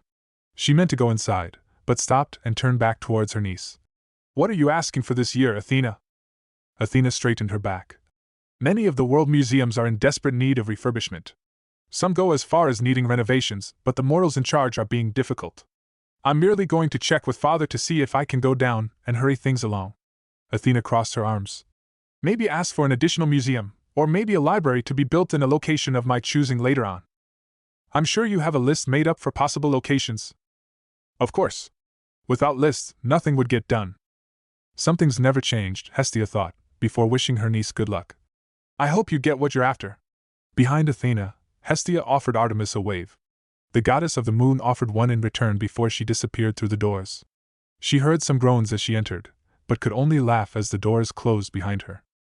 Trekking inside, she unsurprisingly found her brother situating himself on his veranda that looked out across Olympus, and down on the mortals' world. The Temple of Zeus was one of the two structures built on the highest point of the fabled mountain, the other being the throne room which took up the left-hand side. The king of the gods was still dressed in his sleepwear, a dark blue robe covering his body, while a mug of coffee sat in his right hand. A range of breakfast foods spread across the table, with a copy of the New York Times newspaper off to the side. To her surprise, he wasn't alone, and sat in front of him was the queen herself. Bathed in the light of the morning, it was no wonder why Hera was recognized as the most beautiful goddess on Olympus before Aphrodite arrived on the scene. She appeared to favor her original form with her long black licorice-like hair swaying down freely down her back, untied from any braid she often styled it in. A smile was on her face that matched her husband, with small crumbs dotted across the top of her mouth with a half-eaten pastry in hand.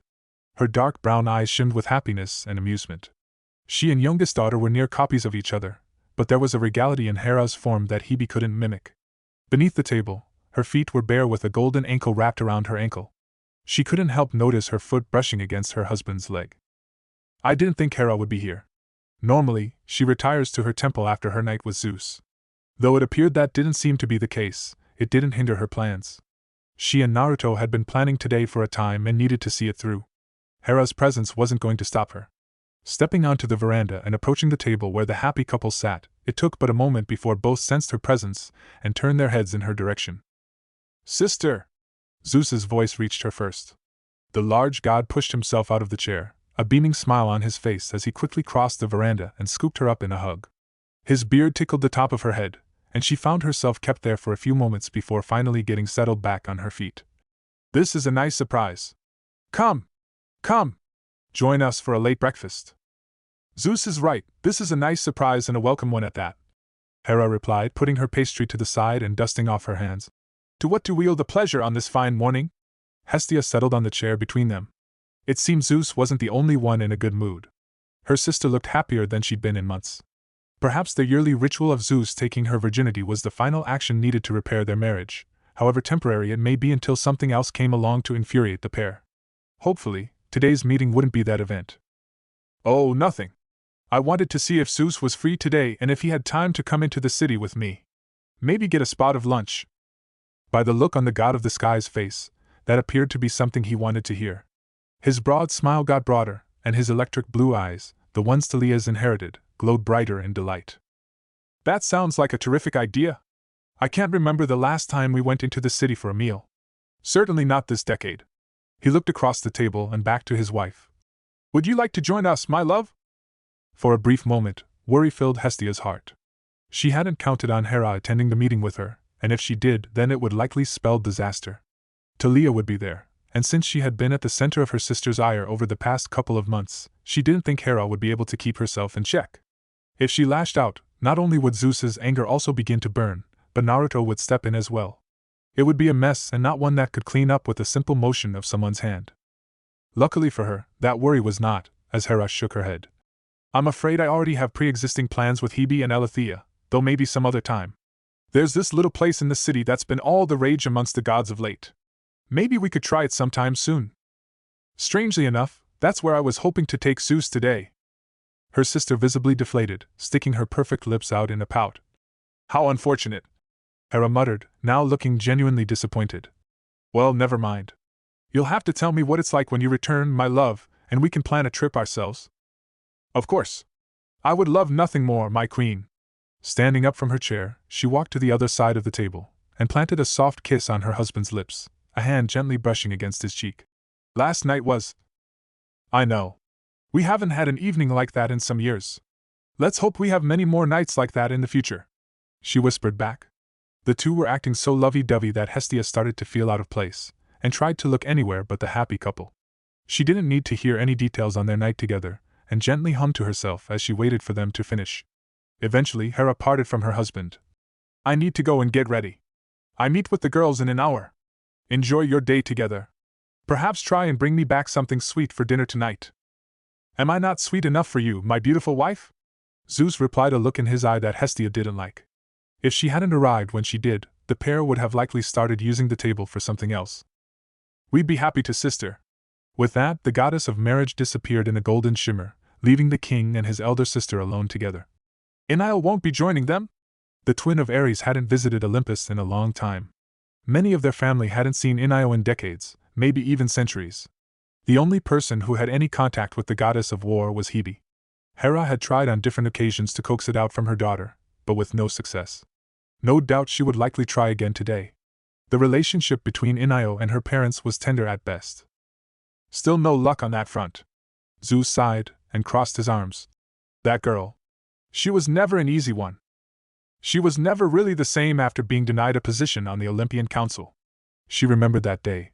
Zeus chose Athena over Inayo and gave her the seat instead of Inayo, a seat which he had promised to Inayo for a long time.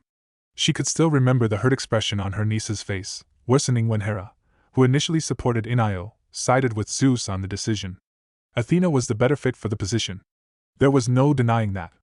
As the goddess who resided over wisdom, strategy, and warfare, the Olympian Council was the best fit for her. Afterwards, they all agreed they didn't need another deity of war, and Inayo grew bitter and angry as a result. The little girl that would fawn for attention from her mother and father was arguably one of the most bloodthirsty deities on Olympus. Perhaps even more so than Ares, and that was a frightening thought. Zeus didn't say anything. He merely turned his head and looked out across the world that was open to him. He didn't say it aloud, but he missed his daughter. Don't forget you have a long queue of people outside your temple waiting to ask you for things.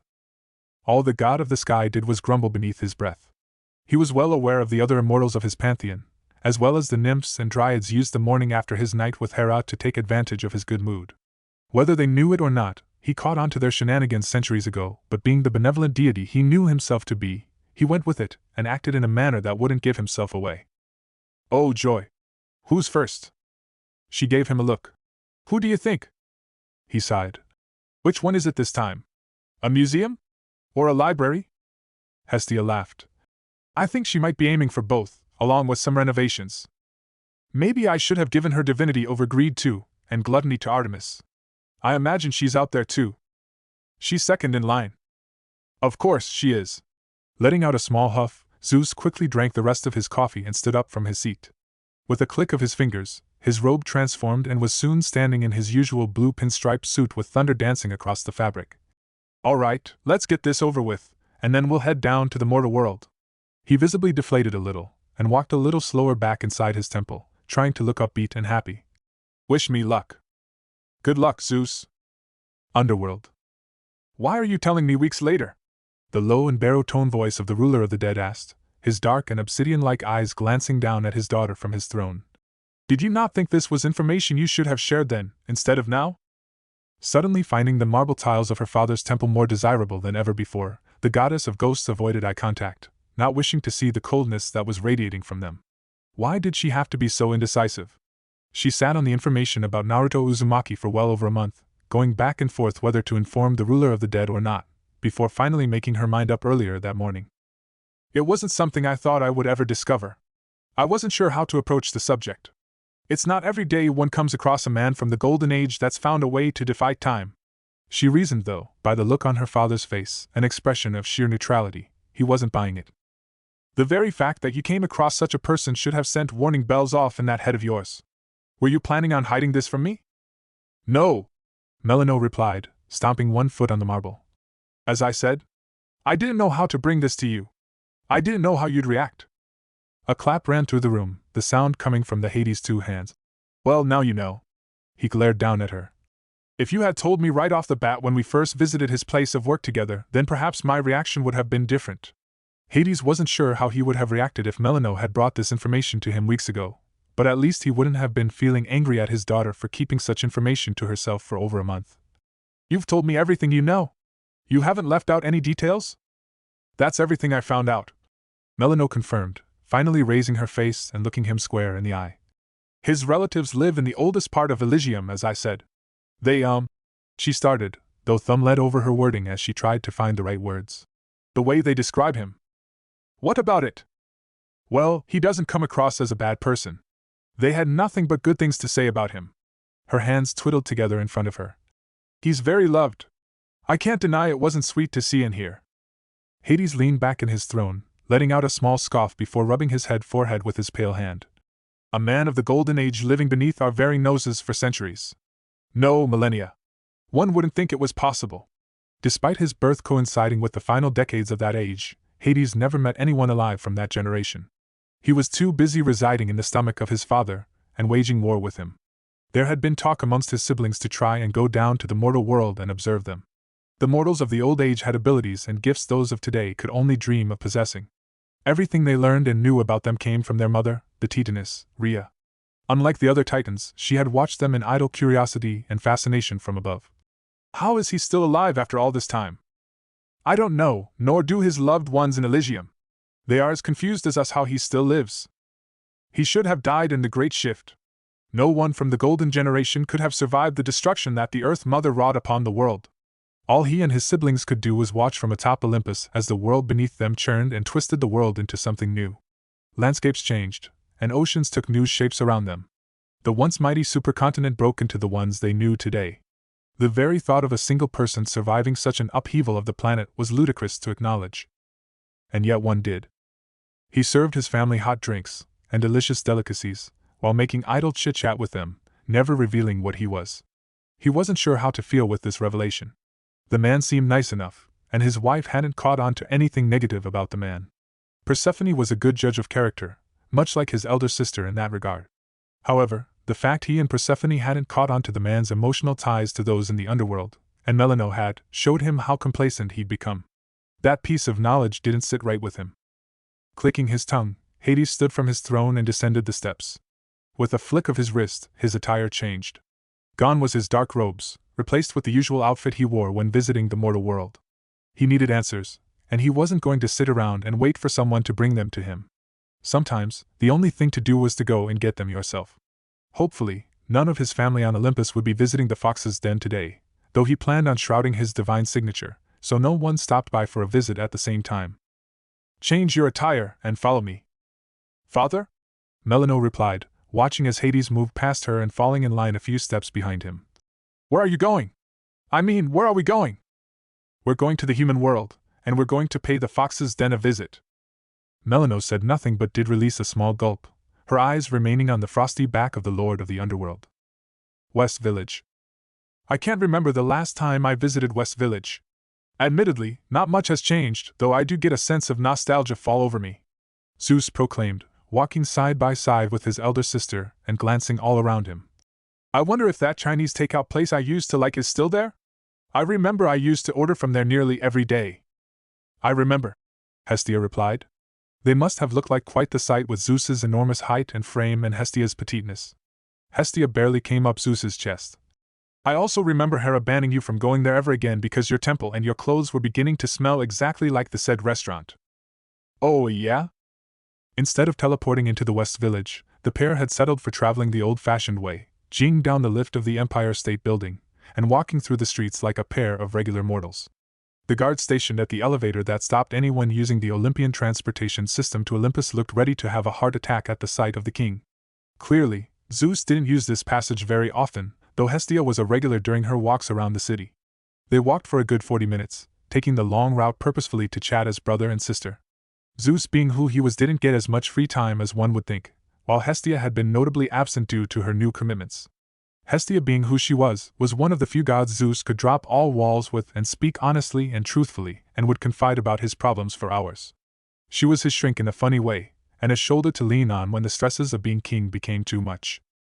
Their love, unlike that he had for Hera, and once upon a time, Demeter, was strictly that of siblings. Nothing more and nothing less. She believed her brother needed that female presence in his life. More so than her other brothers. So, I know what Athena asked for this year, but what about Artemis? A soft grunt came from Zeus. She wants an upgrade on her chariot, but Hephaestus is, in her words, being a stupid head and telling her no. So she wants you to convince him to do it for her? More like ordering him to do it for her. Hestia let out a soft laugh. You give in too easily to those girls. Have you ever said no to them? Zeus went to speak, but despite his mouth being open, no words came out. I thought not. I think you need to be a little tougher with them if you want my opinion. You're certainly tougher on the boys.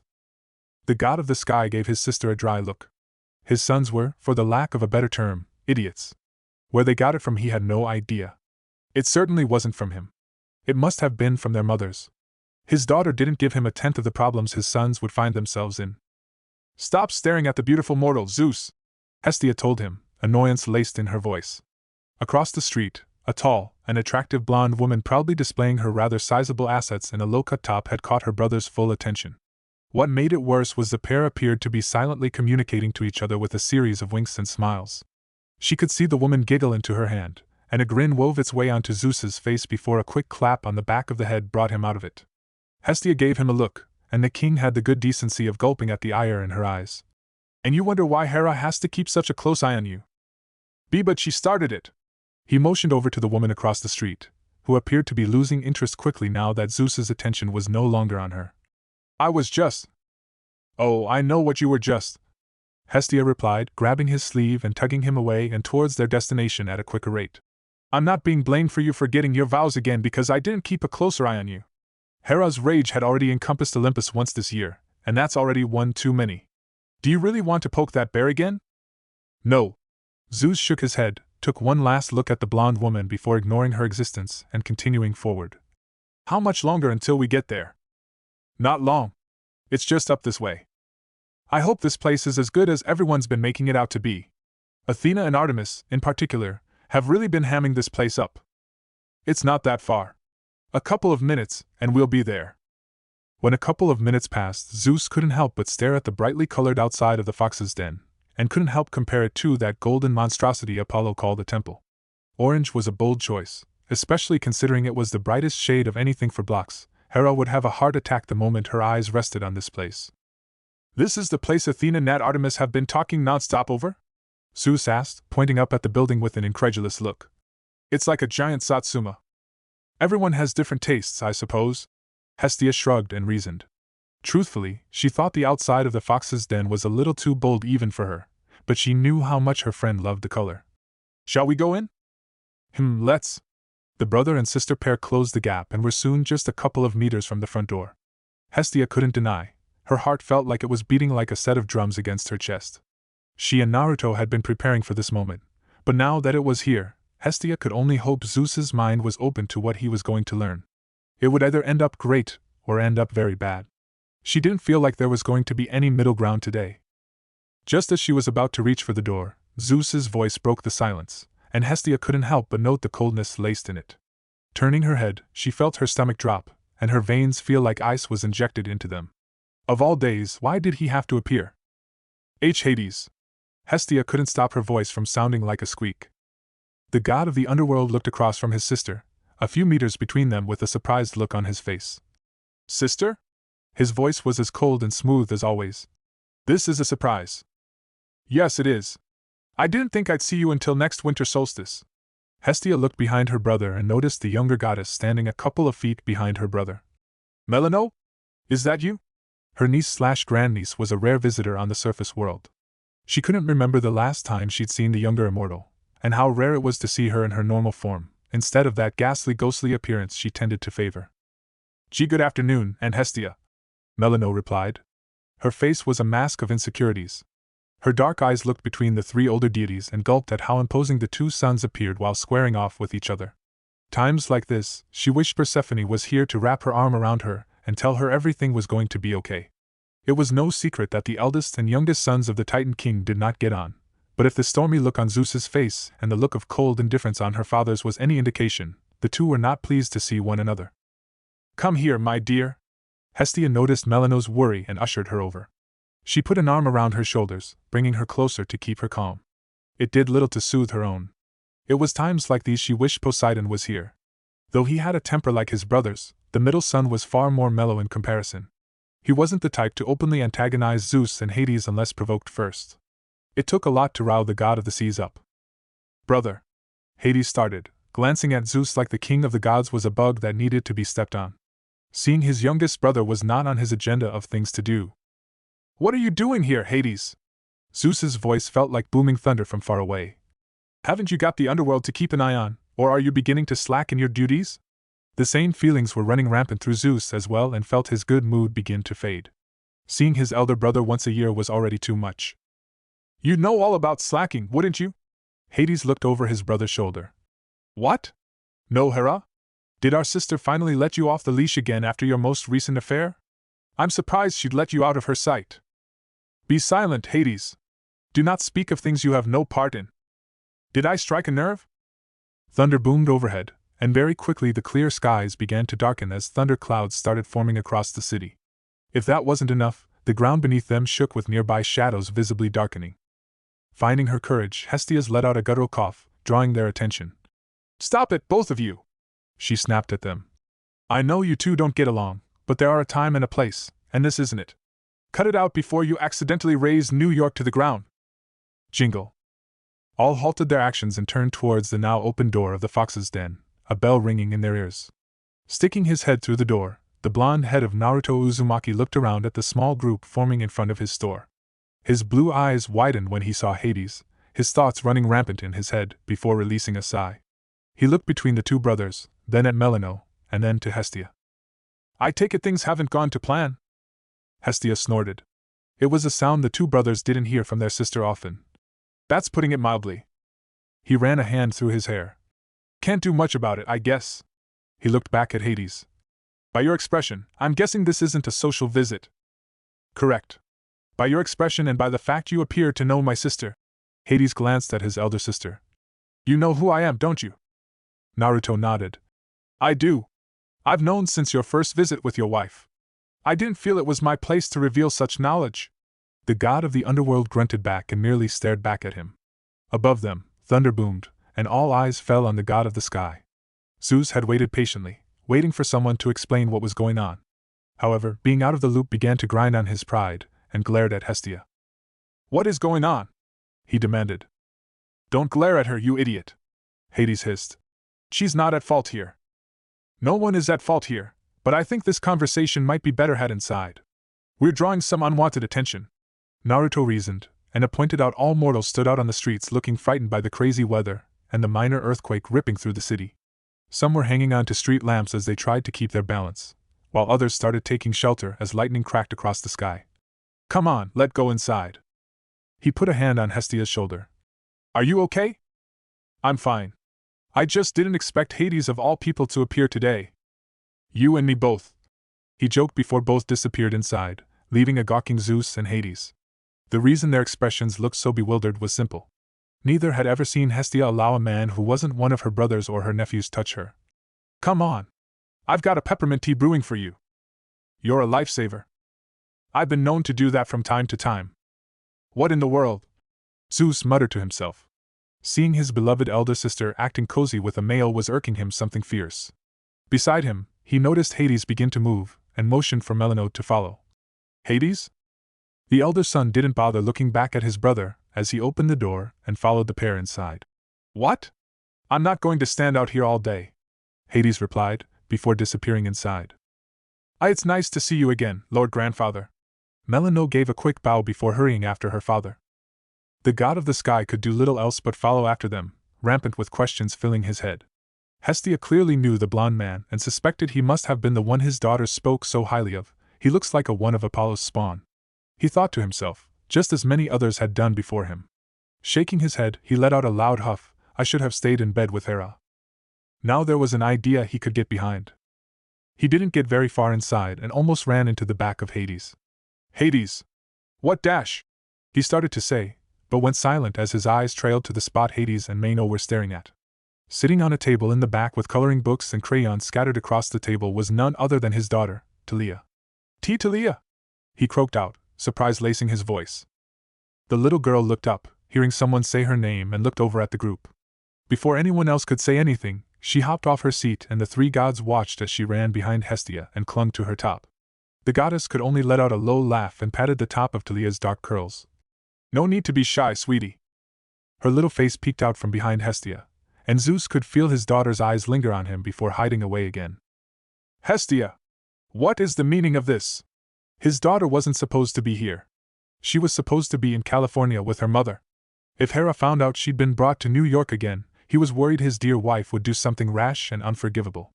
Not to mention, the gods were not to have any contact with their demigods. The rule was in place for a reason. Granted, Artemis had a pass due to the nature of her duties, as did Dionysus, who was currently helping Chiron in looking after the camp. But no one else should have been. In a lower voice, he asked, "Why is she here?"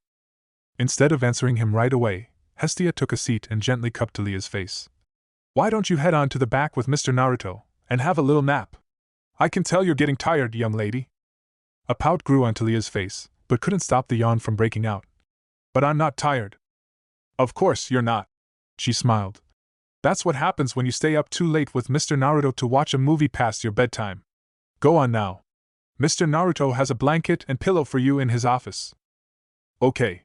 Was all Talia said before, giving the new people in the den one last glance. Like before, her gaze lingered on Zeus for a moment, before quickly disappearing through the door that led to the kitchen and Naruto's office. Hestia's smile widened as her niece disappeared, and turned back to look at her family. I think she knows there's something about you that's familiar. They do say children can get a sense of when a parent, or someone with a strong connection to them, is near. What is she doing here? Zeus asked again. Outside, lightning cracked across the sky. He wanted answers. What kind of game was Hestia trying to play? The goddess held a hand up. I know you're angry and confused, but all will be explained shortly. Hestia replied, and motioned for everyone to take a seat. Naruto will be out shortly with food and drinks for us. She looked at Hades and Melano. He'll whip something up for the two of you as well. Hades grunted, and Melano nodded. I'm still confused to why you're both here, but regardless, it is nice to see you both. I didn't anticipate the two of you being here, but you're here now. Everyone in the room took a seat around the table. The brothers each took a seat on Hestia's side, though opposite one another. Uneasily, Melano took the chair on the other side, stuck between the glaring brothers. This is highly uncomfortable, she thought. She could practically feel the animosity between the pair. Please stop glaring at each other and calm down. I know this isn't what anyone expected to happen, but please act civil. Hestia told them, before adding, I'll be disappointed if you both start trouble. Both grunted, with Hades leaning back in his chair. I'll be civil as long as he is. His hands rested on the table. I would never dream of upsetting you, Hestia. The goddess smiled. Thank you, Hades. She then turned to look at her youngest sibling. Zeus? Can I expect the same? Zeus didn't say anything right away. He merely kept glaring at his elder brother, unease feeling him. Whatever reason Hestia had for bringing him here for had also gained the interest of the god of the underworld. He didn't know if he was going to like what it was, though his gaze flickered between Hades and the door Talia walked through. What was she doing here? Why wasn't she in California with her mother? For the sake of our sister, I will be civil. However, knowing my daughter is here, I can't help feel threatened with the feeling that our brother may try something against her. Zeus replied. Hestia sighed, and a look of defeat appeared on her face. She didn't need to look at Hades to know what expression was now on his face from the way the shadows darkened across the room. Zeus always had to get the last word in. I think you're getting confused with yourself, Thunder Thighs. I'm not the one who goes around blasting children and their mothers out of existence. Hestia and Melano could hear the venom in Hades' voice. Melano was aware of the incident that Hades was referring to, and could see the rage building in her usually composed father. Or have you already forgotten?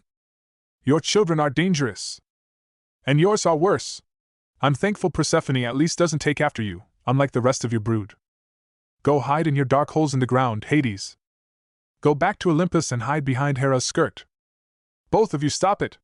Hestia called for them to cease their bickering, but started dreading the worst when Zeus pushed himself to his feet. Hades wasn't far behind, both breathing heavily. Her words weren't getting through to them. Gods! How stubborn and hard-headed could they be? They were near this hostile to one another at the winter solstice, but then again, she had the other gods to rein them in. Hera would keep Zeus under control, while Persephone, though not a member of the council, would stand by her husband and do the same. Meanwhile, Poseidon would keep an eye on the two, and step between them if called for it. It rarely happened, but there was a small handful of incidents when it did. Would anything go as planned today? My children were innocent. They did nothing wrong, Hades said in a low tone, his dark eyes getting dark by the second. You punished them and their mother for no reason but your paranoia. There is a prophecy looming over us. I took the incentive, Zeus said back, and threw his hands in the air. Bah! They went straight to your realm. What does it matter? What matters is that they didn't even get a chance at life. You took it from them. The two gods started walking around the table, and towards each other. By some miracle, Zeus didn't have his master bolt on hand, nor did Hades have his helm of domination. She wasn't worried about the pair of them getting hurt. They had scuffled in the past, but this time they were in the lower world, and not Olympus. If they fought, New York might never be the same again, and many lives would be lost. Before any more words were said, or a fist could be thrown, a small breeze blew past Hestia's ear. Between Zeus and Hades, another person appeared and threw their arms out to the side, hands pushing against the elder god's chest with enough force that the window shook from the impact. To Hestia and Melino's surprise, both Zeus and Hades got sent sailing through the air. Both impacted the walls behind them and fell to the ground. Both were in a daze over what just happened. I'm only going to say this once. Where they once stood, both the god of the underworld and the sky found the blonde owner, his arms stretched out and palms glowing with gold energy. He looked annoyed, looking back and forth between the pair before they heard him say, "In the future when Hestia tells you to stop, you stop. 'Cause if you make her cry, I'll make you pay for it." He then brought one fist into his palm, and gave both a glare. "You better believe it!" Chapter 16. Well, this is uncomfortable, Melino muttered beneath her breath, staring at the forms of her father and her grandfather as they steadily picked themselves up. At first, the surprise of what just happened was all over their faces. One moment they were in each other's faces, a fight potentially about to break out between the two brothers. Before they knew it, a flash of gold took over their sense of vision and felt a hand push them away with such force that neither had time to prepare for it. The pair remained with their eyes locked on Naruto, even after he threatened to beat them to a pulp if they made Hestia cry. Not many would dare say those words to either of them, let alone both. He must have had balls made of celestial bronze. Flashes of rage would dance across the features of the god of the underworld and god of the sky. To Naruto's credit, he didn't back down, nor did he hide away. He stood there, unflinching in front of Hestia. It was almost as if he was protecting her from what might, or could happen. "You would dare?" both gods asked, though glared at one another for copying the other. "Yes, I would," Naruto replied, not backing down from the pair as the sky outside darkened, and the shadows in the room thickened. "If you two want to fight, do it somewhere else. You don't come here and start tearing everything down. Not to mention, I won't let you upset Hestia. Not on my watch." Beside him, Hestia let out a sigh and left her chair to stand beside Naruto, who placed a hand on her shoulder. The goddess of ghosts couldn't help but notice the irked looks on Hades and Zeus's face from the action. It was certainly surprising to see Hestia allow another man to touch her in such form. "Are you two done?" Everyone noticed the steel in Hestia's voice, and Melino could already tell by the rise in temperature in the room that her divine power was leaking out more than usual. The older goddess's eyes lit up into two tiny fireballs, glancing too between her younger siblings as if they'd stolen cookies from a jar that said "do not touch." "The pair of you can't make anything simple, can you? Today is not about fighting, nor airing out your dirty laundry with each other." Both gods straightened their jackets, with Zeus fixing his tie and Hades his collar before walking back towards them. Both brothers had their eyes focused on Naruto, who merely glanced back at them in calm. The blonde felt annoyed, but didn't try to convey it too much. He was telling the truth though when he promised to make them sorry if they made Hestia cry. He could tolerate a lot of things, but seeing his dear and cherished friend upset because her idiot brothers were having a hissy fit with each other was not one of them. If they wanted to start a fight, Naruto promised to be the one that finished it. They were lucky all he did was knock them to the other side of the room. Maybe what it took was sending them on a one-way trip to opposite ends of the city. Now, there was an idea. "You need to explain yourself, Hestia," Zeus told her. His voice was quiet, but the seriousness of his words was evident for all to hear. "Who is this man? Better yet, why is he here with my daughter? Of whom I still want to understand why she is in New York in the first place." Electricity crackled around Zeus's hands. Watching quietly, Melino gulped at the action, wishing to be anywhere else but here. "Or perhaps I should ask, what is he? No mortal should have the power to do what he just did." A TSK sound came out from the god, of which Hestia heard. "Excuse me? Do you have something you wish to say to me, Hades?" In a rare act of defiance, Hestia marched up to Hades and looked up at him, caring little for the height difference. Hades, despite his infamy, had the decency to look worried. Hades glanced down at her, then to Naruto, then to Zeus, before resting back on Hestia. "No, I have nothing else to say. I will behave." His expression morphed back into a mask of composure, internally scolding himself for letting Zeus's words get to him. "Don't act so rash, you fool." "Thank you, brother," Hestia said to him, before turning back to their younger brother. "Zeus? For the love I have for you, sister, I will agree. But I want answers." His steely gaze said it all. His love for Hestia was pushing his pride and anger away, though for how long, anyone could guess. All it would take was a flick of a wrist, and everything nearby would become a war zone. "And you'll get them? That I can promise you." She looked back over to Naruto. "Could you finish the drinks and snacks, Naruto?" The blonde nodded. "Of course. I'll be back in a few minutes." He gave one last look to the pair of gods watching him, before slipping back to the kitchen, mumbling something beneath his breath. Just so you both know, if you try anything like this again, I'm willing to take extreme measures to bring you both to heel. She showed off a bracelet sitting comfortably on her wrist, with a jewel sitting in the middle. To the horror of both Zeus and Hades, they watched the jewel glow purple. I will call her if necessary. In an instant, both Zeus and Hades appeared to settle down at the threat, though threw one last glare their way. Afterwards, the two returned to their seats in silence, trying to look anywhere but at each other. Feeling the situation had been diffused, for the time being, Hestia sighed and returned to her seat. Okay, Hestia. Next time, start with that threat. If she followed through with it, she was sure either god would dare pipe up. Being the eldest of 6 siblings could be such a pain sometimes. Maybe she needed a vacation? Some isolated beach somewhere would be nice. And some of those drinks with the little umbrellas. They sat in silence for the better part of 5 minutes, which felt like the longest and most awkward 5 minutes of Melino's life. I wonder if Cerberus would jump out of a hole in the ground, swallow me, and then take me back down with him. Anything's better than the tension around this table. How did Hestia stand it? Then again, Hestia had to place peacekeeper every time members of their family came into conflict. Looking at her from the corner of her eye, the goddess remained composed. A smile rested on her face, though she noted how her eyes were still resembling 2 fireballs. Zeus and Hades. Zeus and Hera. Artemis and Aphrodite.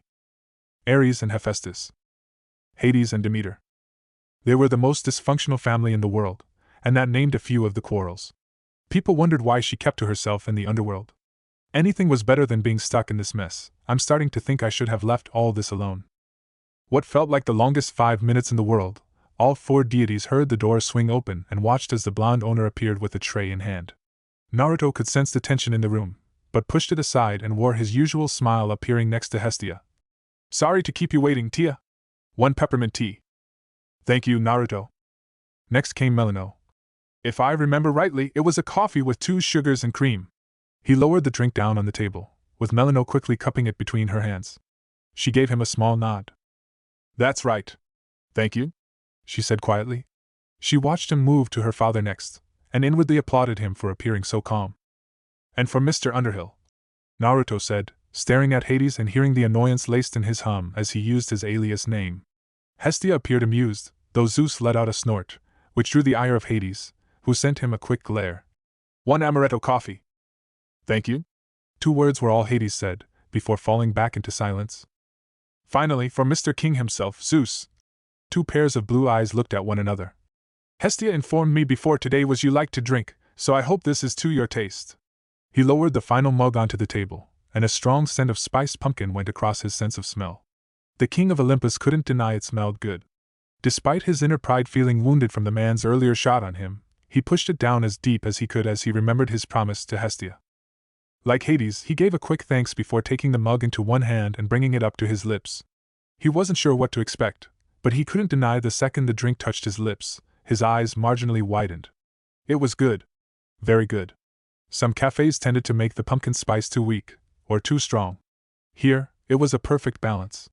He didn't feel the need to scrunch up his face. I'll give that to him. He knows how to make a good drink. It's a good thing I made a lot of these now that there's more of us than thought. Naruto told everyone and lowered a large plate of baked delicacies into the middle of the table. Everyone, including Zeus and Hades, leaned over to get a good look.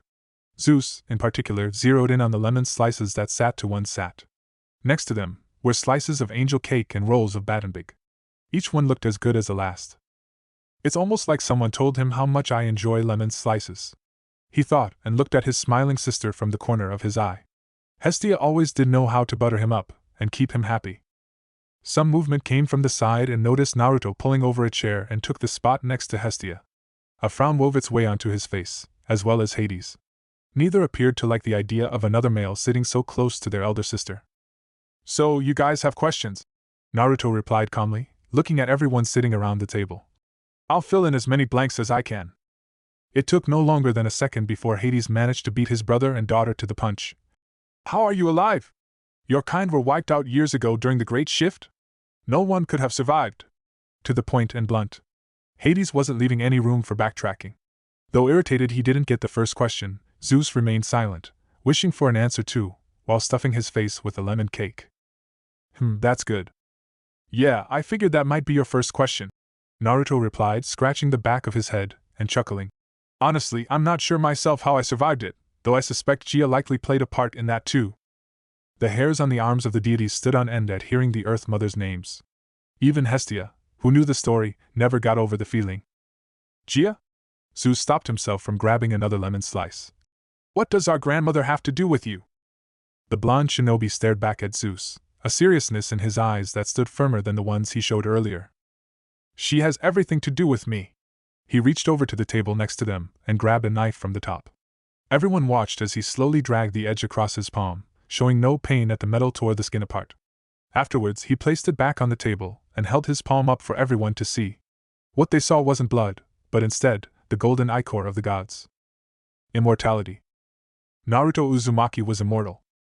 You're immortal, Zeus stated as a fact, rather than a question. Are you telling us Gaia made you immortal? I am. Zeus's nostrils flared. Immortality was a precious privilege. It was a power all Olympians had but rarely used. To make someone who was immortal, the god had to willingly part with a small piece of their divine power, hence why it was a rarity on Olympus. Indeed, the last person made immortal by the gods was millennia ago. It simply wasn't something that happened anymore. Zeus was king, and Gia had no right to create another. Her actions had enough consequences on Olympus. They didn't need to add one more to the mix. Why? Why would she give you that gift? To his, Hades, and Milono's surprise, the blonde scoffed and leaned back in his chair. It's not a gift, it's a curse. I didn't choose for eternal life. She gave it to me forcefully. His voice was bitter. She doesn't care for what others want. Only her own ideals and desires. You still haven't told us what you are, Zeus asked, digging further into the mystery that was presenting itself. He got an answer, though it wasn't from Naruto. He's a golden man, Lord Grandfather, Melano said quietly, drawing the attention of everyone else. Zeus's eyebrows shot straight up, looking back and forth between his granddaughter and Naruto. A shinobi of the old era that predates the Olympians and Olympus. The ones that were given life by Mother Earth. She didn't want to say the primordial's name. Names had power, and she didn't want to draw any attention to herself. An array of emotions swept over Zeus's face, though his eyes went wide as he looked at Naruto. Of course, he was aware of the Golden Generation, but to think that one was still alive after so many millennia was unthinkable. He tried to put words together, but nothing was coming out of his mouth. His mind was rampant with thoughts, some negative, and fewer positive. You shouldn't exist, Zeus told Naruto point blank. The time of the Golden Men died before the end of the Titan War, and you should have gone down with it. And I agree with that statement, and yet Gia chose to lump me with immortality whether I wanted it or not, Naruto replied. He felt a hand fall onto his wrist and gave Hestia a smile at her attempt to comfort him. You said Gia gave you immortality by force, and it's something you didn't want, Melano asked, seemingly growing in confidence as the talk around the table became less about Zeus and Hades fighting, and more about the mysterious blonde. Can you tell us how your circumstances came to be? The blonde shinobi turned to look at Hestia, who merely smiled at him back and rubbed her thumb against his skin. It was her way of telling him she was here for him, and he was grateful she was. He sighed. To understand my circumstances, you have to go back years before the Great Shift happened, he told them, pushing his memory as far back as he could. Back to when the Titans ruled. Unlike the people of today, my people wielded a power called chakra. A combination of physical energy and spiritual, that when blended could allow us to perform feats that few could imagine. To prove his point, he put his two hands together, and everyone watched as bluish energy encompassed his body in a flicker of light. Instead of being warriors, we were known as shinobi or ninja. Different than the ones today in the East, though not without similarities. Throughout a large portion of our time walking the earth, the clans of different families warred against each other for land, power, wealth. The usual cliché thing, until eventually, they came together and started forming villages. When this happened, the Titans took notice. Zeus and Hades, and even Hestia straightened in their seats. How so? Understand, I wasn't born yet, so everything I know was handed down to me later in life, Naruto explained. But through history, the Titans kept an eye on us. When my village, Konohagakure, or the village hidden in the leaves came to fruition, Kronos sent his two strongest warriors to investigate, and put a stop to it. Hyperion and Atlas. Zeus growled out the names of the two Titans. The two Titans had been a thorn in the Olympians' side throughout the war between the two factions. Atlas, the Titan of endurance and strength, developed a rivalry of sorts with him. He always sought out the youngest son of Kronos when entering the battlefield, and the pair had some mighty battles throughout it. Hyperion was equally as formidable, and the closest in sadistic tendencies to the Olympian's father. Yeah, those two. Naruto scratched the back of his head, moving his neck from side to side, feeling some kinks building up. What I do know is they were defeated and sent running by the founders of the Leaf Village, who stopped their advancement. Hashirama Senju and Madara Uchiha. The names meant little to Zeus and Hades. However, they took note that 2 men of the Golden Age were able to defeat a pair of all-powerful titans like Hyperion and Atlas. On a good day, they would hard-press the likes of themselves and their brother and sisters. They could likely take down some of the younger Olympians, and the rest of the minor gods a part of their pantheon. Atlas was second only to Kronos, with Hyperion not far behind. How can mortals have power equivalent to the likes of titans? The very idea of it is unthinkable, Zeus said aloud. It didn't seem possible in his mind. Mortals could grow, but surely they couldn't get to that height of power. Madara Uchiha and Hashirama Senju were recognized as 2 of the strongest to exist. Their lineage makes their chakra and bodies stronger. That whole business is another story in itself, so I'll leave that for another time, Naruto told them, before continuing. The stuff with Kaguya and the sage could wait for another day. Either way, afterwards Hashirama recognized the threat these entities could possess, and thus made sure that every Hokage that came after him knew of their existence. He didn't want the rest of the world to know, to avoid a panic. Hestia nodded in agreement. Smart. I don't think any mortal would want to know that a group of all-powerful immortals are out there, and could try and destroy their homes in a moment notice. It was why the pantheons of the world, including Olympus, didn't come out to humanity. The minds of most mortals wouldn't be able to handle such information, and panic would spread through the world. It would cause more harm than good. Then what? Melano asked, urging him to continue. Hades remained silent, listening intently to Naruto's words. Life continued after the encounter. Villages across the elemental nations, the name we gave the supercontinent, came to be. Konoha was built in the land of fire and became known as the strongest of the 5 major villages. The leader of the Leaf was known as the Hokage. In this case, that was Hashirama Senju. For decades we were in and out of a war with each village vying for supremacy over the other. By the time of the 4th Shinobi War, the 5 major hidden villages finally put aside their differences to fight a common enemy. Afterwards, we all decided it was time to let old grudges lie. He smiled, thinking back days the 5 Kages got together to keep the peace. Many years after the war ended, it was my time to lead the Leaf Village. Hades leaned forward, finally speaking after remaining silent since the start. You were one of these, Hokage. Naruto grinned, and patted his chest. I sure was. I was known as the 7th Hokage Y. My teacher, Kakashi-sensei, was the 6th Hokage Y, and my dad was the 4th. He laughed and rubbed the back of his head. I guess you could say I was bound to get it eventually. That's all well and good. Everyone heard, and turned to look at Zeus, who had his arms crossed over his chest. But you have yet to explain where the Earth Mother comes into all this. I know, I'm getting there, the blonde reasoned, putting his hands up. Patience is a virtue, brother. There is no need to rush, Hestia added, giving her brother a knowing look. I think he's getting to the main part of the story. She already knew the story, having learned it all from him millennia ago, but had been some time since she heard it from the shinobi's mouth. Grabbing a lemon slice, and breaking off a piece to put in her mouth, she motioned for Naruto to continue. Her brother could only grunt but remain silent as Naruto continued. It was during my 5th year as Hokage when it happened. I remember meeting her to this day. The image of a dark-haired woman appeared in his mind. I was training when I first saw her. I was there for about an hour when the next thing I know, I hear a woman crying.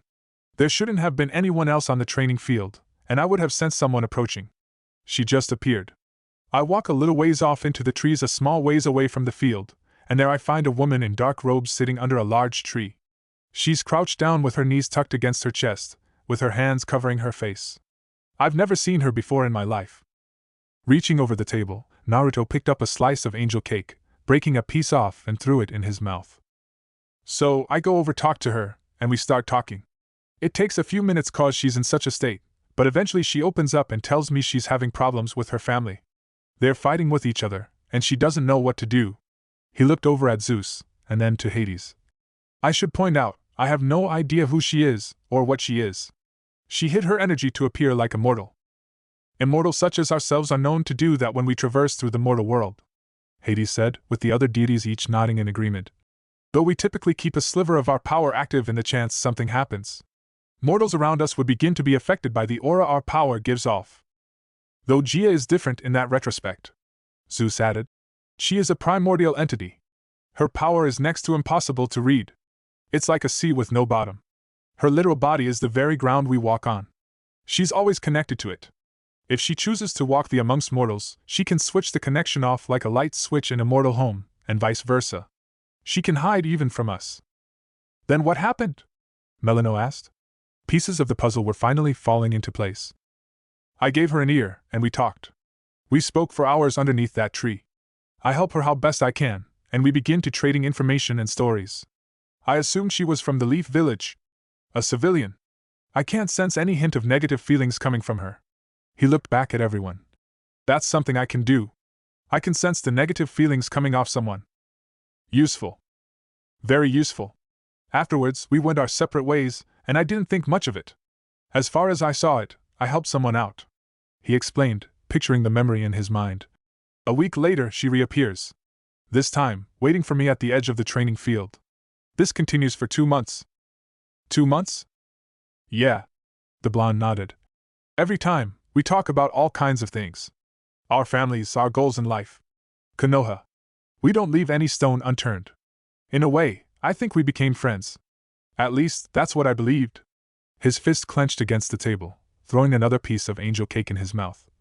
I tell my wife, Hinata, about her, and she thinks she must feel lonely with all the chaos going on. I tell her all about our conversations when I come home. She tells me I should invite her over for dinner one evening. Let her be around a loving family. The novelty of his words wasn't lost on anyone. The next time I saw her, that when everything changed. Everyone around the table straightened their backs, paying attention very closely. It started like any other day. The sun was out without a cloud in the sky. There was a gentle breeze grazing against your skin. You couldn't have asked for a better day. He remembered that day like the back of his hand. It didn't matter how quickly the years passed. That day would forever remain fresh in his memory. I made my way to my usual training field, knowing I likely wouldn't get anything done. As expected, there she was. The same dark robe with her dark hair running down her back. This time, though, something was different with her eyes. She looked determined. Almost stone-faced. I asked her if everything was okay, and that's when it happened. She spilt the beans on who she was. On everything. He took a long drawn-out breath. I'd never been in the presence of a goddess before. At least, not a real one anyway. His foot tapped beneath the table against the floor. Gia, she told me her name was, and that she was the mother to all. The creator of humanity. The mother to the Titans. The first true god. She explained the family drama was her children were in a war with their children, her grandchildren, and that they were trying to take over and lay claim to the world. The Titanomachy. The children of the Titan King looked at one another with Hades speaking up. This means Gia was truly awake during it all. I always thought she was in a state of slumber during our war with the Titans. When the shift happened, I believed it was her creating a new landscape for a new era. A clean slate. Hestia nodded. That's what we all believed. Sadly, that was not the case. Naruto shook his head. It wasn't. What did she want from you? Zeus asked, his blue eyes staring intently into Naruto. Why would the Earth Mother go to all that trouble? The god of the sky has remained quiet for the most part, as he listened to the story. Questions formed in his mind. She wanted me to enter the war under the banner of children, and fight off the invaders that sought to take their home from them. 3 sets of eyes widened at the declaration, while Hestia merely nodded sadly to his side. She wanted me to come to fight for the Titans and help destroy the Olympian gods. The hairs on the blonde's arms stood on end, a feeling of static in the air as he looked over at Zeus. The king of Olympus didn't appear to like that piece of information. And you said no, right? Melano questioned. A piece of lemon cake dangled from the side of her mouth. The blonde gave a half smile. Well, I'll put it this way. You guys won, didn't you? And the Titans are the ones locked away. This time, Hades asked the question. Then why did you say no? Why would I bring my people, who have fought 4 wars up to that point, into a war they have no place in? Naruto reasoned. The 4th Shinobi War had been terrible, but it was the event that ultimately led to the 5 great villages uniting as one and putting aside their differences. Dragging the shinobi world into another war, this time against literal gods and monsters, would have spelt the death of thousands, if not more. The cycle of peace they'd create would be in tatters, and it would fall to him as the one who destroyed it. So I told her no, and inadvertently sealed the fate of my people. There was a heavy air around the table, and the blonde felt Hestia's knee beneath the table gently nudge against his own. She knew they were getting to the climax of the story, and wanted her friend to know she was still there with him. The gesture wasn't lost on Naruto, and smiled his thanks. That's when Gia showed me who she really was. It was like she'd worn a mask, and my answer caused her to throw that mask away and show her true colors and intent. Turns out, he looked at Hades and Zeus.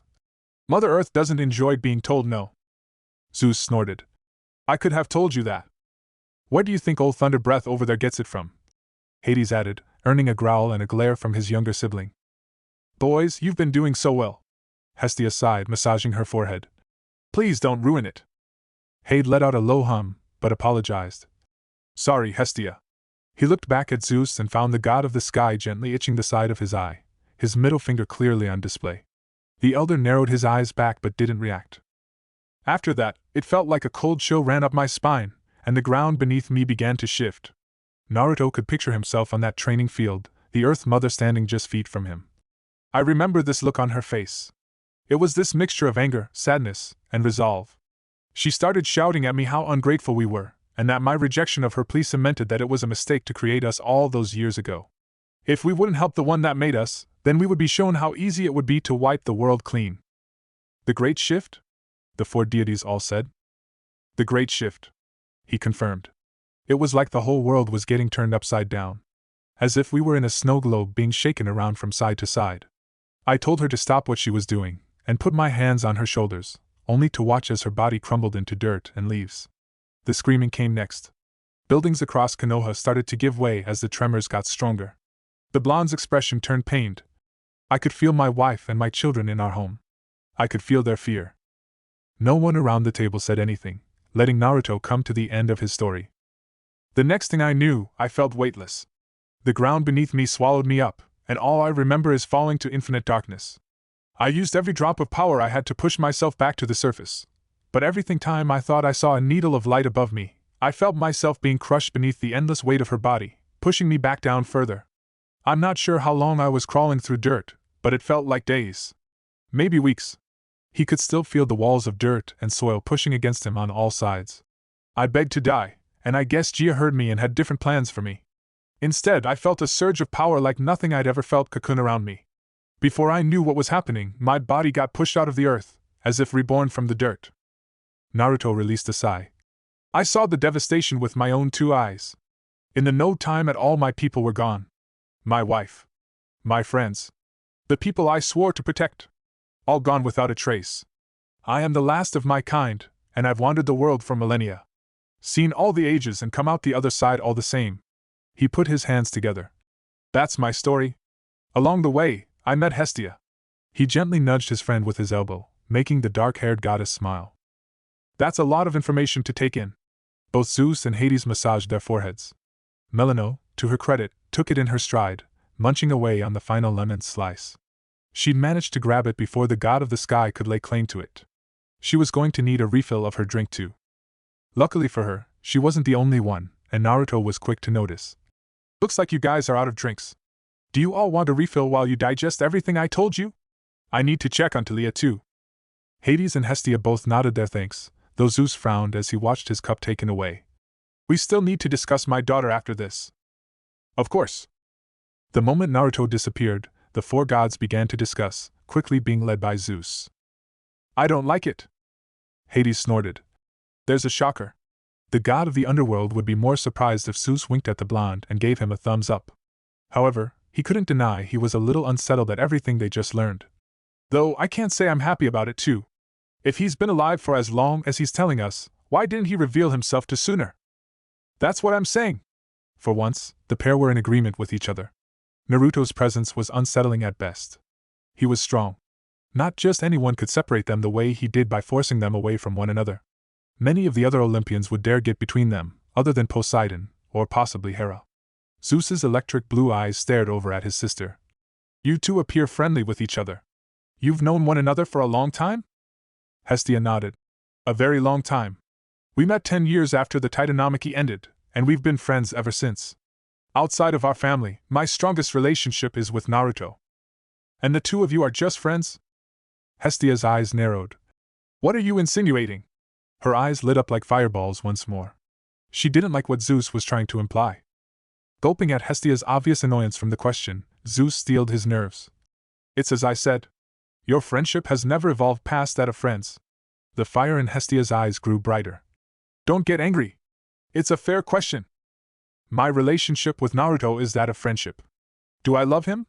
Yes, I do, but it's strictly platonic, and vice versa.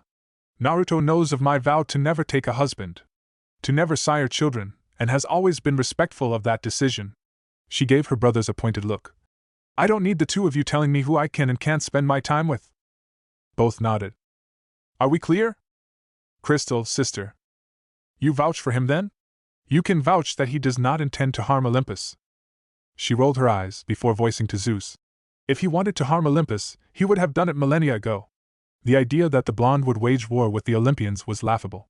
He didn't care about such things, and he didn't hold the pride or pettiness to do so. He disliked war in all forms. He stayed under the radar because he wanted to. Not all of us like being the center of attention.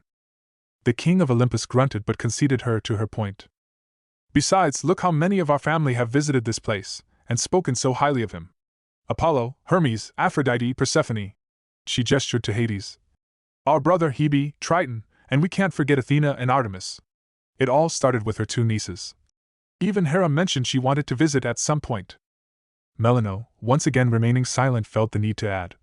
His family in Elysium also speak of him in the highest regard. Maybe a little biased, but it's worth noting. Why, you saw my family? Melano nearly jumped out of her seat at Naruto's voice. Turning around, she looked up at the blonde only to find the most vulnerable expression she'd seen on the man. Hope and the need to know more shone in his eyes. She nodded her head. I did. Who? Who did you see? Melano recounted who she met. Your wife, Hinata, and your two children. The blonde looked ready to crumble then and there, threatening to drop the tray balanced in his hands. Your parents were there too. Your sensei and godfather, along with the giant-chested Hokage woman with blonde hair. A heartfelt chuckle escaped his mouth. Grandma Tsunade. Big-chested woman? Zeus and Hades asked simultaneously. The goddess of ghosts nodded, and made a motion across her chest. Bigger than Lady Demeter. Both gods looked surprised, given their sister was known to have the largest bust on Olympus, and enjoyed reminding people of that fact. Giant bazookas, I'm telling you.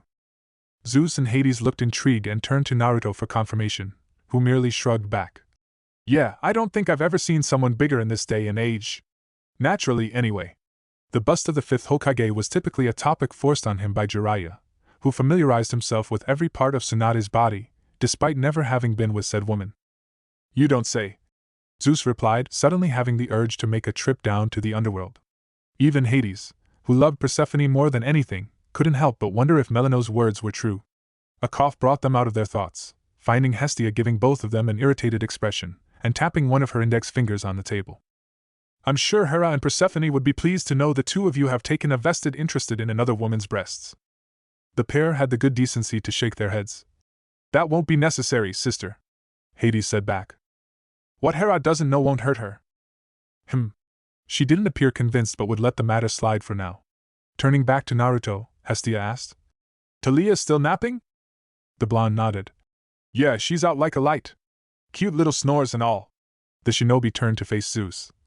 I guess you'd like to know how Talia ended up with us now, huh? Yes, I would. The king insisted. Why is she in New York? And where is her mother? California, I'd imagine.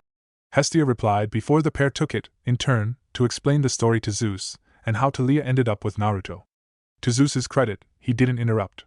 He sat and listened to their tale, taking in the information with his daughter's face pictured in his mind. She appeared nervous around him when he entered the fox's den, but then again, she was only 4. Children at that age were typically shy around new people, and Talia was no exception. The last time he'd seen Talia was little more than a year ago. Despite what the other gods said about him, he did care for his children and their mortal mothers and tried to watch out for them whenever necessary and possible. Namely, to ensure Hera didn't try anything once she learned of their existence. Though justified in her anger, she could be capriciously cruel to his demigod children and their mortal parent. If she wanted to aim her hate at someone, he'd prefer she took it out on him. His child was innocent when it came to the mechanics of their creation. As he listened, he was unaware of his right hand holding his mug with a clenched fist. His knuckles steadily turned bone white as his annoyance grew. Damn it, Beryl. What were you thinking? When she walked out, I contacted Hestia, and we came up with the plan to inform you of what happened the day after your renewed vow to your wife," Naruto told him, with his hands were clasped together on the table. "Hestia told me it was the best option given the good mood you'd be in." Zeus groaned and gave his sister a look. Hestia merely smiled back. Though things didn't go to plan, everyone looked at Hades and Melino. "Oh, sorry for spoiling your top-secret meeting." Hades feigned an apologetic tone, his expression betraying his words. "Either way, that's everything. How I met Talia and why she has been with me." The blonde smiled. "She's been a joy to be around. She made my home life a lot more colorful, that's for sure. And I've been checking on her regularly. I stop by a few times a week. I've developed a bit of a relationship with my dear niece," Hestia added. "Stop by. You practically live at my home now. You have a room and everything," Naruto replied, and watched Hestia shrug her shoulders. The pair of brothers narrowed their eyes, though didn't say anything. "So," Melino started looking across the table. "Where do we go from here? What do we do?" Her elders all looked at one another. They weren't sure either. Even Zeus was at a bit of a loss. "This whole situation is rather troublesome," Hades admitted, scratching the back of his head, and not noticing Naruto look away to contain a chuckle. The god of the underworld was sporting some Naruto-like tendencies. "We discovered far more than I imagined we would." He looked back over to Hestia, who met his gaze with her own.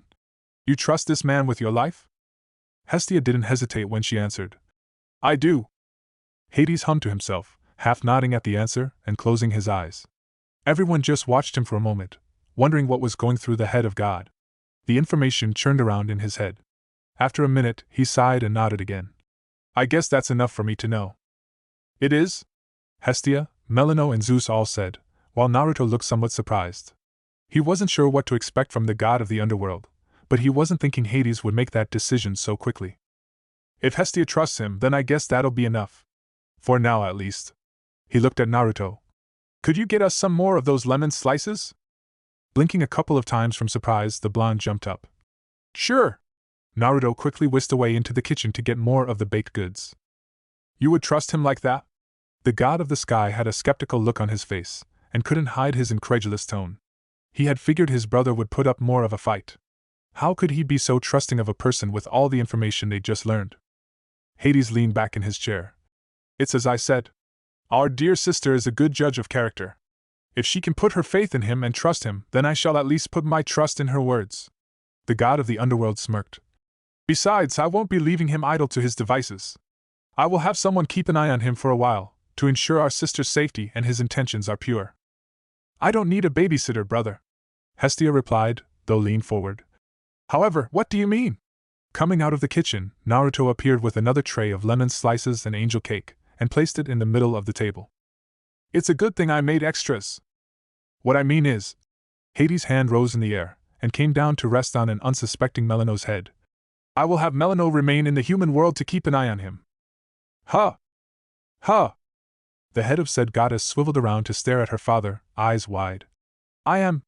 What? No!" The others, including Naruto, appeared surprised.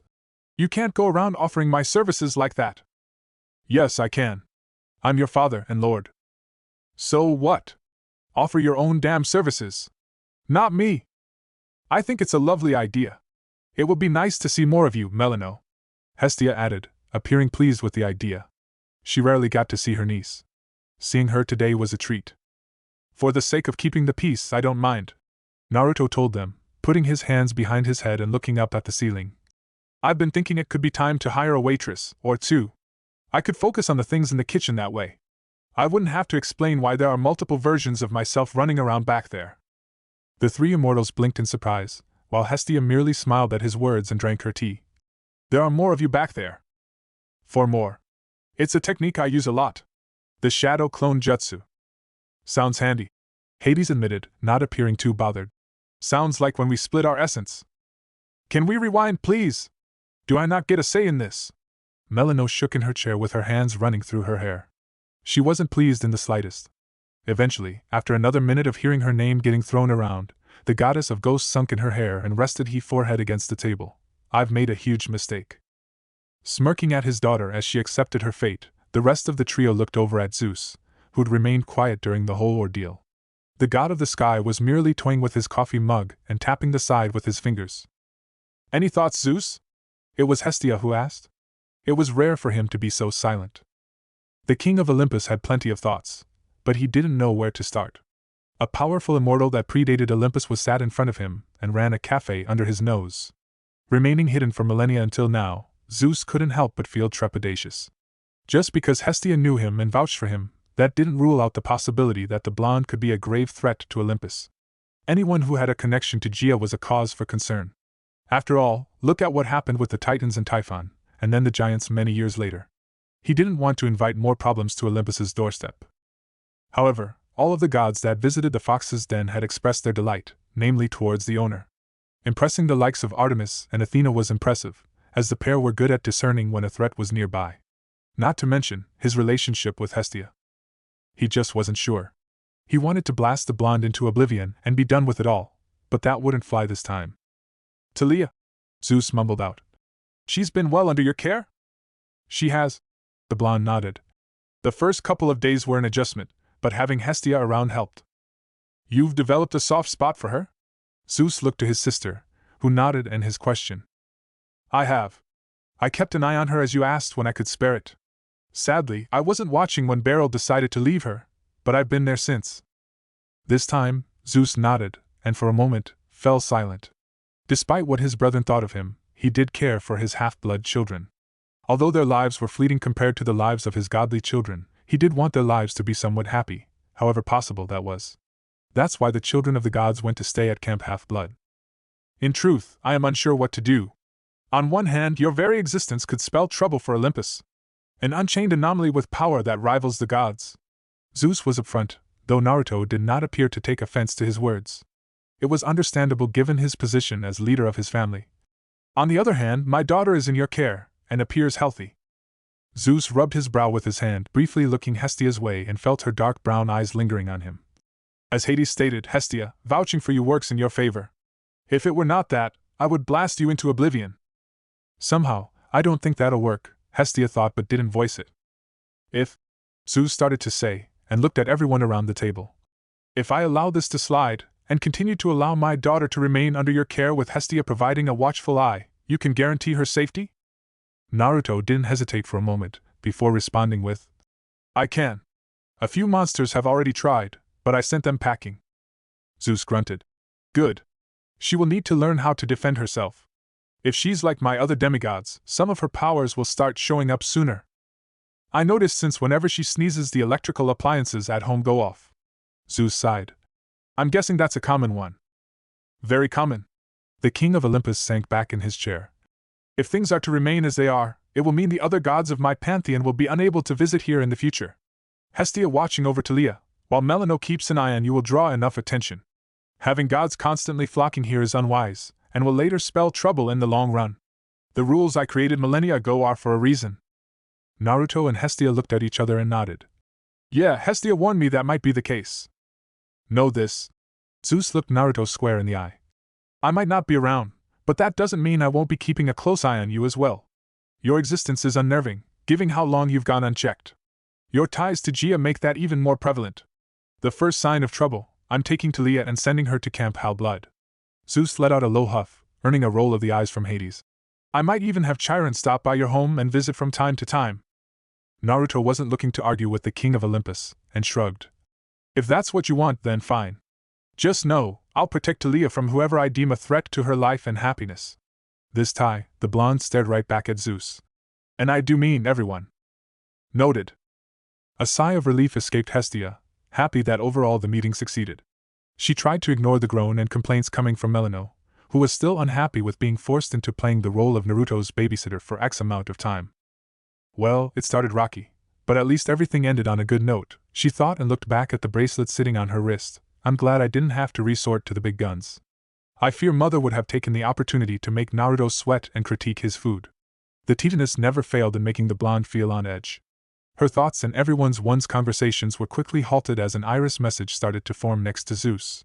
Hestia motioned to Naruto, who was quick to disappear in the back, leaving the deities to deal with whoever was calling. Zeus! Zeus! What the hell is going on? Why were there thunder clouds encircling Manhattan, and why was the ground shaking? Oh boy, everyone thought, as the concerned, Yet annoyed visage of Hera appeared through the portal. Everything's fine, my love, Zeus reasoned, putting his hands in the air to show everything was fine.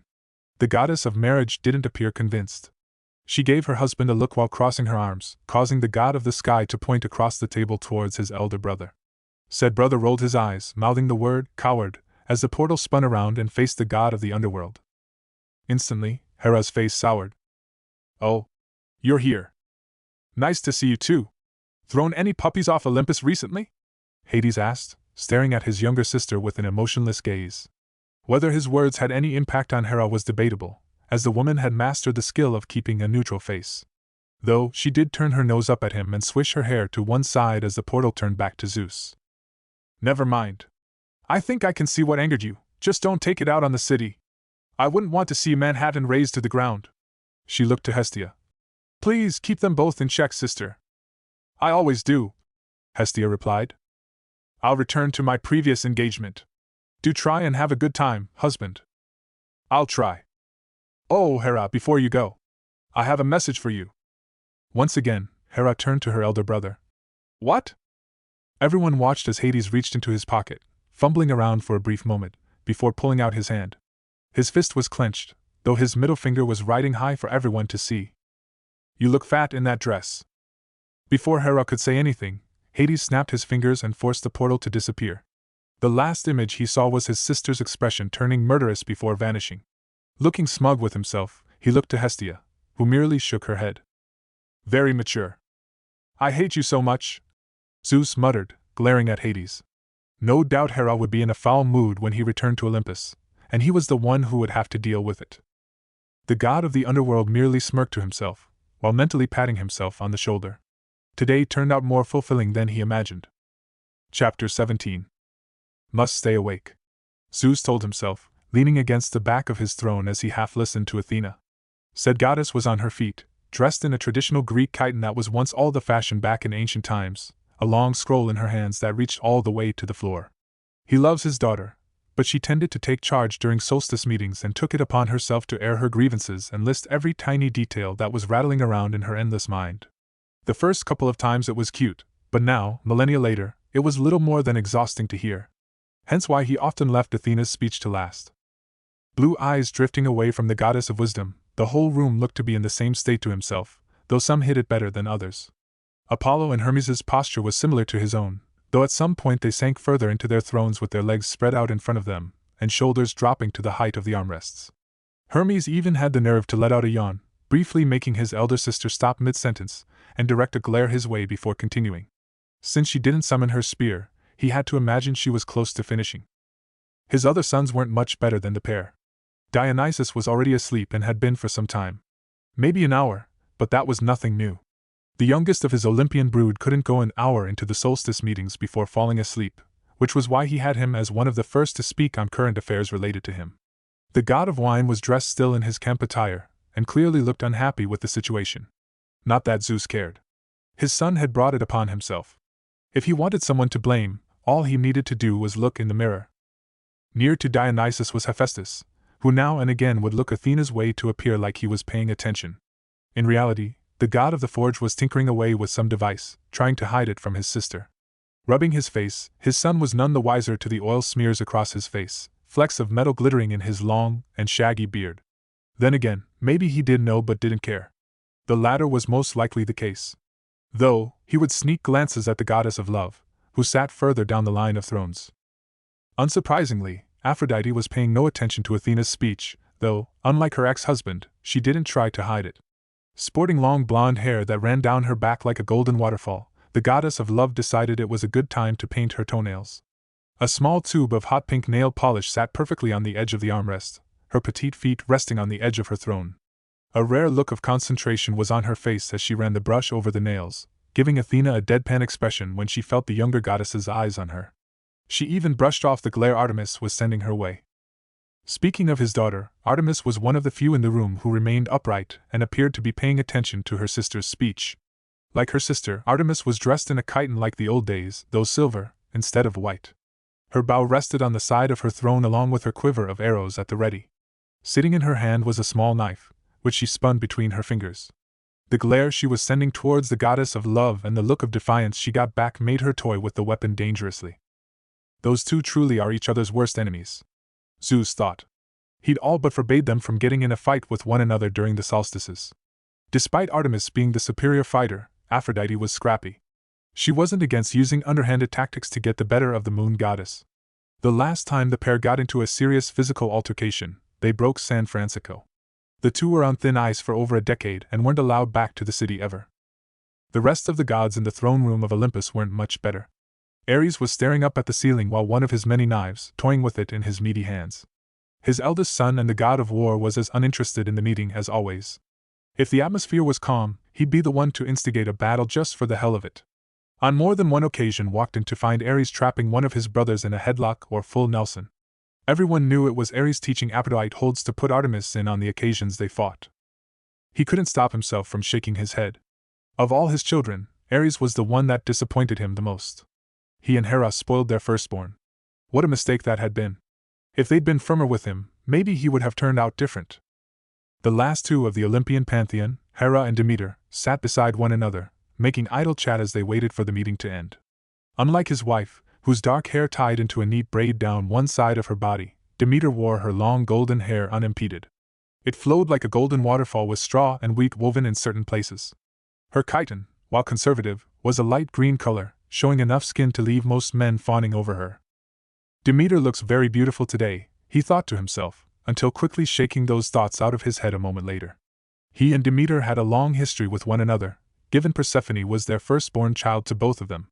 For the most part, they were on good terms, but now and again, when autumn and winter set in and Persephone set off for the underworld, things got chilly between them. The king always felt it was best to give his older sister her space during those months, letting her fawn over her other immortal children as a distraction from her favorite. Speaking of his siblings, a yawn came from his right and spared a glance at his elder brother, the god of the sea. Like the rest of the gods, Poseidon had one hand resting against his face as he willed himself to stay awake. As always, he was wearing those ridiculous Hawaiian shirts he loved, along with a pair of flip-flops. The contrast in style between them couldn't be more different. Everything Zeus wore was stylish and smart, and spoke volumes on where he was on the leadership hierarchy. Poseidon, meanwhile, looked like a beach bum who forgot to shave and spent his day fishing at the harbor. "Stop staring at me," Poseidon's voice muttered. Zeus noticed the sea-green eyes of his brother looking at him from the corner. "Stop yawning. Athena won't be much longer. Tell that to the rest of your brood. Most of the room looks half asleep already." Zeus grumbled but couldn't fault his brother's words. Sitting upon his throne and straightening his back, the god of the sky let out a mighty clap as he brought his two hands together. For a split second, the room flashed with light as lightning danced across the sky around Olympus, and thunder boomed in their eardrums. The effect it had was instant. Apollo and Hermes both jumped in their thrones. Dionysus slid off his throne in surprise. Hera and Demeter's chat came to an end. Ares dropped his knife, nearly landing and piercing through his thigh. Hephaestus dropped his doohickey and grumbled to himself. Aphrodite missed her foot completely, smearing pink nail polish across her skin. Even Athena and Artemis were caught by surprise, with Athena fumbling her notes in her hands and Artemis' bow clattering to the ground. The only one who wasn't surprised was Poseidon, who merely rolled his eyes and sank further into his throne. "Need I remind you all, this is the summer solstice. I expect you all to pay attention when a member of this council is speaking." He narrowed his eyes predominantly over his children and Aphrodite, all of whom had the decency to gulp and make themselves look presentable. He turned and looked at Athena, who nodded to her. "Continue with your report, Athena." A small smile wove onto Athena's face. "Thank you, father. However, I have just finished."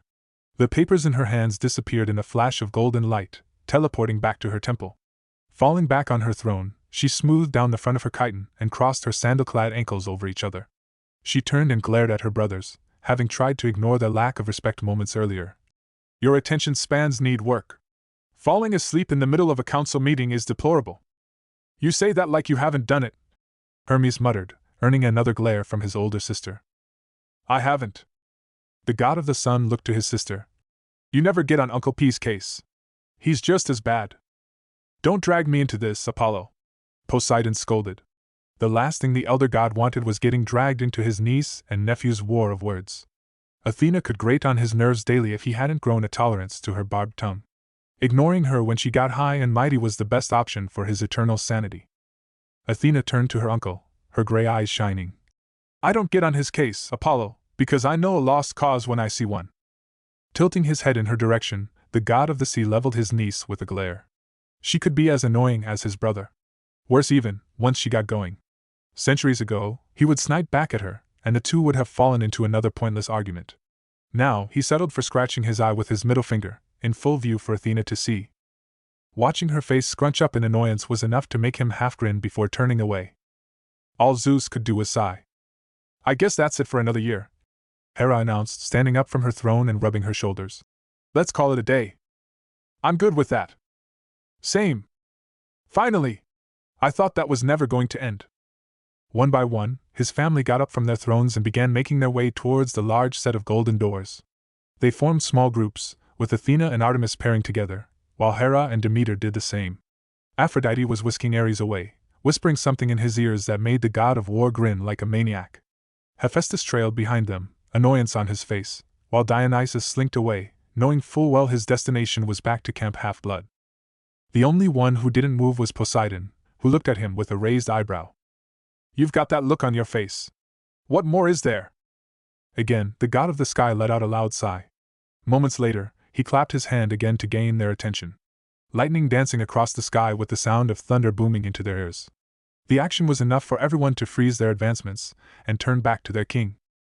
We're not finished yet, Zeus announced, giving them all a poignant look. Take your seats. A loud groan came from his sons, with Hermes voicing his annoyance. Come on, Dad! Is it really that important? Can it wait? No, it can't. But surely dash. Hermes didn't get to finish as lightning raced across the sky again and fell silent under Zeus's intense gaze. One by one, the Olympians on their feet dragged themselves back to their thrones, some of them flopping down with clear annoyance on their face. What this all about, Zeus? He heard Hera ask as his wife returned to her throne next to him. A delicate eyebrow was raised, with her intense brown eyes looking into his blue ones. You did not mention anything about another announcement this morning at breakfast. The summer solstice was an all-afternoon affair. You'll understand why in a moment, he thought, before beginning to speak. It has come to my attention that in recent months, many of you have been frequenting a small cafe in the West Village, known as the Fox's Den. Everyone in the room who's visited the establishment perked up, notably Athena and Artemis. Their curiosity instantly intensified, wondering what in the world their favorite spot in the city had to do with their meeting. What about it? Apollo asked, looking confused. Are we all going there after this meeting? 'Cause I'd be cool with that. Same here. Hermes pipped up, as did a few of the others in the room. No, Apollo. We are not going to the Fox's Den after the summer solstice meeting. In fact, none of you will be returning to that place ever again, he announced and watched as over half of the eyes in the room suddenly widened. As of today, the Fox's Den in the West Village of New York City is off limits to Olympus. The room went silent for a brief of moments before a group of them jumped from their thrones in disbelief. What? You can't do that. That's not fair. My D&D group were planning another game day in 2 weeks. Where am I supposed to stop for coffee in the early hours of mornings on my delivery runs? How am I supposed to wrap these legs around that hunky body of his? Zeus groaned and tried to ignore the voice of Aphrodite, who was describing all the things she planned to do to the blonde.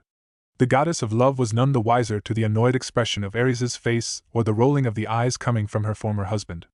Apollo and Hermes were yammering on endlessly, but when he looked at Artemis, he found the goddess of the moon was seething. Her face was flushing gold as the ichor rushed to her head from how angry she was. He knew she would be angry, but he never felt his youngest Olympian daughter glare at him with such anger before. The only one who wasn't speaking was Athena. Her gray eyes were speaking enough by the way she was gazing at him. Gods, this is troublesome. Husband, this is a most peculiar decree. Weren't we meant to visit this place next week? Hera asked, confusion written all over her face. The goddess of marriage had been looking forward to visiting the little cafe ever since word of mouth started reaching her ears. She finally found room in her busy schedule to make a lunch date for the two of them. Persephone and I were planning on going tomorrow. You've dashed our plans, Demeter chimed in. My little flower was looking forward to visiting. What am I supposed to tell her now? Not that I'm bothered by the announcement, Poseidon started. But is there a particular reason? It's a bit strange to bar us from going to a cafe? Granted, his brother could make the oddest laws and forbid them from doing some of the weirdest things, but this was a little strange even for him. The god of the sky grumbled. My daughter, Talia, has fallen under his care. Until she is ready to attend Camp Half-Blood, she will remain with him. Therefore, I'm barring this pantheon from having any communication with either of them. Silence quickly fell through the throne room, and unconsciously, all the eyes in the room drifted to the queen. Whatever expression she held a moment ago instantly vanished. A look so frosty and cold the oceans would have become a frozen wasteland was evident to everyone. Even Poseidon had the good decency to know it wasn't a good idea to poke the bear when she was angry. Father, you can't be serious! Artemis yelled, breaking the silence and continuing to glare at her father. Your demigods are powerful! A demigod with such a potent scent with a mortal with no training? Monsters will come for them constantly. It's a death sentence. I have to agree with Artemis. Athena finally spoke. To place young Talia with Naruto Uzumaki is foolish. Not to mention dangerous for both of the individuals. They're more at risk than ever before. It would make more sense to send Talia straight to the camp. Hermes frowned. For is a little young, don't you think? There have been younger. It's a sad truth, but sometimes it's for the best. In this case, Talia should go to the camp. Chiron would watch over her, as would Dionysus. Athena turned and looked at her youngest Olympian brother, who again slipped asleep, losing interest in the conversation at hand. Well, maybe just Chiron. This matter is not up for discussion, Zeus declared, standing up from his throne and looking out across the room. If it makes you feel any better, know I have charged Hestia with keeping an eye on them both. She is well acquainted with the owner and kind enough to watch over them. Our sister is acquainted with a mortal man? Poseidon asked, looking confused. He wasn't aware his sister had friends outside of their family circle. Yes, they have been well. Zeus scrunched up his face. Friends for many millennia apparently. Artemis and Athena looked ready to retort, but the words died in their mouth as Zeus's words sunk in. Similar looks wove onto the faces of the rest of the council. Millennia? What? Aphrodite asked, wondering if Zeus misspoke. The king smoothed down his jacket and tie. What do you mean they've known each other for millennia? He's what? 25? 30 at a push? She looked over at Athena and Artemis for confirmation, but the two goddesses were frowning too. They didn't know either. The topic of his age surprisingly never came up in their conversations. They always assumed he was no older than 30, given his appearance. Hermes and Apollo were shrugging too. They had no idea. Zeus ran a hand through his beard as he looked at the stumped expressions of his children. Naruto Uzumaki is not mortal. He's a relic from before Olympus. The last golden man left in existence. He's immortal, he announced and watched the looks of disbelief run across the faces of his family. Even Hera momentarily dropped her frosty expression, glancing at her husband in wonder as she took in the information. His most intelligent child looked as if her brain was about to go into overload. You can't. I'm not. Hestia was with me, and she confirmed everything he told us was true. Hades was there too, as was Melano. Why were they there? Apparently, Melano discovered information about him before that day and informed her father. They turned up when we did, so they were part of the conversation. Zeus revealed, calling out back to the conversation. Hades was unsettled by the revelation as I was, and commissioned Melano to watch over him as Hestia does. So that's why he was there. Hera muttered, not forgetting about the little insult her older brother threw her way that afternoon. Grumbling to herself, she was still trying to think of a way to get back at the walking corpse she called a sibling. The gloomy idiot ruined her day. There was also the fact that Zeus's illegitimate spawn was now living in New York for the foreseeable future. At least, with the girl in California, she was far from Olympus. Now, she was on their doorstep. It was less than ideal. Hold on. Let's rewind, Artemis announced, still trying to absorb the information and process it accordingly, though appeared to handle it better than her older sister. Are you telling me Naruto is an immortal who makes delicious baked goods? Everyone gave her a flat expression. But an immortal who comes from an era that predates us. Yes, that's right. And Aunt Hestia has known about it all along. Again, yes. According to Hestia, the two are. Zeus looked pained to say the next word. Besties. Poseidon didn't look pleased by the news either, a frown settling in on his face. The following noise to come out from his daughter was a growl, fists tight at her side. A moment later, she scrunched her face up, and spun around and started marching out of the throne room, picking up her bow sitting next to her throne. Each step was very dramatic, like a child who didn't like being told off. Artemis, where are you going? To beat up that jerk, and tie my bow around his damn neck. Zeus rolled his eyes at his daughter's declaration.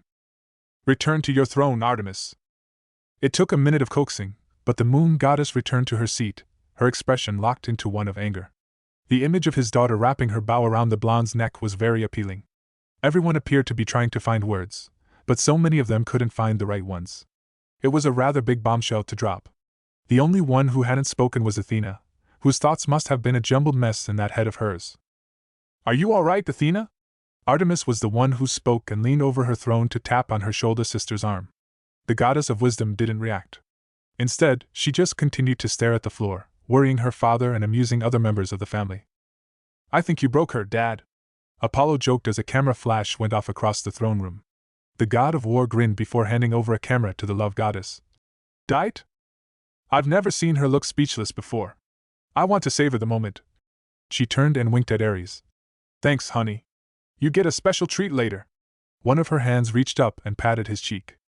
Looking pleased with himself, the god of war's eyes lit up into tiny balls of fire, similar to those of his aunt's. "Any time, babe." Swoosh. "Oh." Aphrodite held her hand between her knees, tiny droplets of golden ichor spilling onto the floor alongside the destroyed camera. A hiss escaped her lips, feeling the cut now running across the side of her hand. She glared over at the goddess who fired the arrow. "What was the for? Leave her alone. I won't let you make a fool out of Athena. Can't you see she's trying to collect her thoughts?" Artemis defended. "That's exactly why I wanted a photo. I want to remember that expression of hers. Do you want me to rearrange your face? 'Cause I'll happily oblige." Zeus ran a hand over his face as the two troublesome deities got into another one of their arguments. Granted, he wouldn't fault Artemis for stepping in to defend her clearly dazed sister, but he didn't need them getting into another fight. Speaking of Athena, it was tough to imagine what was happening in her mind. He was well aware of how much she loved going to that little cafe. Her smile was present more often after returning from a trip there. Whether he wanted to admit it or not, Athena had developed a soft spot for the immortal who owned it, as did Artemis. Betrayal was likely on her mind, having been duped by the man all this time about his true origins. He heard Poseidon shuffle around on his throne, turning to look at his brother. "Are you sure leaving your daughter with someone like that is a good idea?" he asked quietly. "I don't know much about the race of men created by our grandmother, but I know they were stronger than all the other generations." "Not really, but I trust our sister's judgment." Zeus didn't like it, but Hestia had convinced him the best place for Talia was with Naruto. "He's strong. Strong enough to keep Hades and me from coming to blows. I don't know the full extent of his powers, and I don't know if I want to know. I have a feeling he might be a thorn in our side. What form that will take, only time will tell." "Do you really think your children are going to listen?" The idea of Zeus's children following the new decree was laughable. Each one of them inherited his stubbornness and pig-headedness. A snort broke from Zeus. "What do you think? I have no doubt they will find a way to go back there. Hopefully, Talia will have a couple of years of normalcy before that happens. I trust something will divert their attention for a while. Hopefully, some normalcy for once will befall Olympus." The god of the sea felt his brother was being optimistic. "There's no such thing as normal when it comes to this family." "Preaching to the choir there, brother," Zeus reiterated before a commotion broke out in front of him. "Artemis! Get off, Aphrodite! Our bodies are not supposed to bend that way." 6 months later. "Thank you, and have a Merry Christmas," Naruto said as he watched a pair of customers exit the Fox's Den and return to the cold New York streets. It was safe to say December had thus far been his busiest month, as he approached the first anniversary of opening his cafe. There was something about the holiday of Christmas that made people crave warmth and delicious baked goods. Dressed in a festive Christmas jumper and wearing a Santa hat that covered most of his blonde hair, he'd freely admit he was getting into the spirit of the holiday this year. In the past, he treated Christmas like any ordinary day. It was a day for spending with your family and loved ones and spreading joy. All it did was serve as a reminder of what he didn't have anymore. However, this year it wasn't an option for him to wallow in his own self-pity with a very excited little girl now living with him. It was safe to say the daughter of Zeus was beyond excited for Christmas. With Hestia's help and guidance, the pair decorated his home into a Christmas haven with a big tree standing tall in his living room. "Uncle! Uncle!" he heard and turned to smile at Talia, who dashed over and jumped in the air, only for the blonde to catch her mid-jump. The dark-haired girl giggled as he bounced her in his arms. "How much longer until we can go home?" "Not long, Talia," he replied, smiling at being referred to as uncle. "You and Aunt Hestia are heading home first, and I'll be home in another hour. I have to tidy up." "Ah. Can't Mel do it?" You always have to do it, she asked, a pouty expression on her face. Now, I wouldn't be a good boss if I left it for Melino to do alone, would I? With that said, the door to the kitchen pushed open and out walked the goddess of ghosts, dressed in mortal clothing and a bright Christmas jumper on her person. It had taken about 2 weeks and a lot of prodding by Hestia before finally caving in. The daughter of Hades wasn't the jolliest of people, preferring to wear only the color black. He watched as said goddess walked to her customer's table and placed 2 small wrapped boxes next to an elderly couple. Both contained mince pies, though one was traditional, and the other was a pineapple and rum variation he concocted. Here are your orders. Have a Merry Christmas, and we'll see you in the new year, she said in a sickly sweet voice that was slowly decaying her insides for even performing. The young goddess was very rough around the edges during her first month, and more often than not, Naruto would find customers sprinting out of the fox's den for fear of their lives. It took some time and training on appropriate customer service until he was confident he'd drilled the do's and don'ts into her skull. Once the customers were out of the building, her gloomy expression returned. Thank my father that's over with, she muttered and turned to look at her employer and his charge.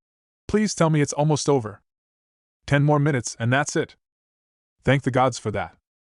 Uncle, why is Mel always grumpy? Talia asked, turning to look up at the blonde. That's a good question, Talia, he replied, looking at the little girl in amusement. I don't think she gets enough sleep. She stays up long past her bedtime and listens to music that's too loud. There is nothing wrong with my choice of music. It's not my fault you and Aunt Hestia only listen to oldies. Who listens to Chubby Checker these days? Across the years, as music evolved, the best friends had enlightened themselves with music from each generation. From Chubby Checker to the Supremes. From Elvis Presley to David Bowie. From The Who to Aretha Franklin.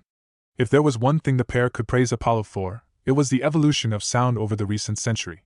There was nothing like it back in Naruto's time in Konoha. Nothing close.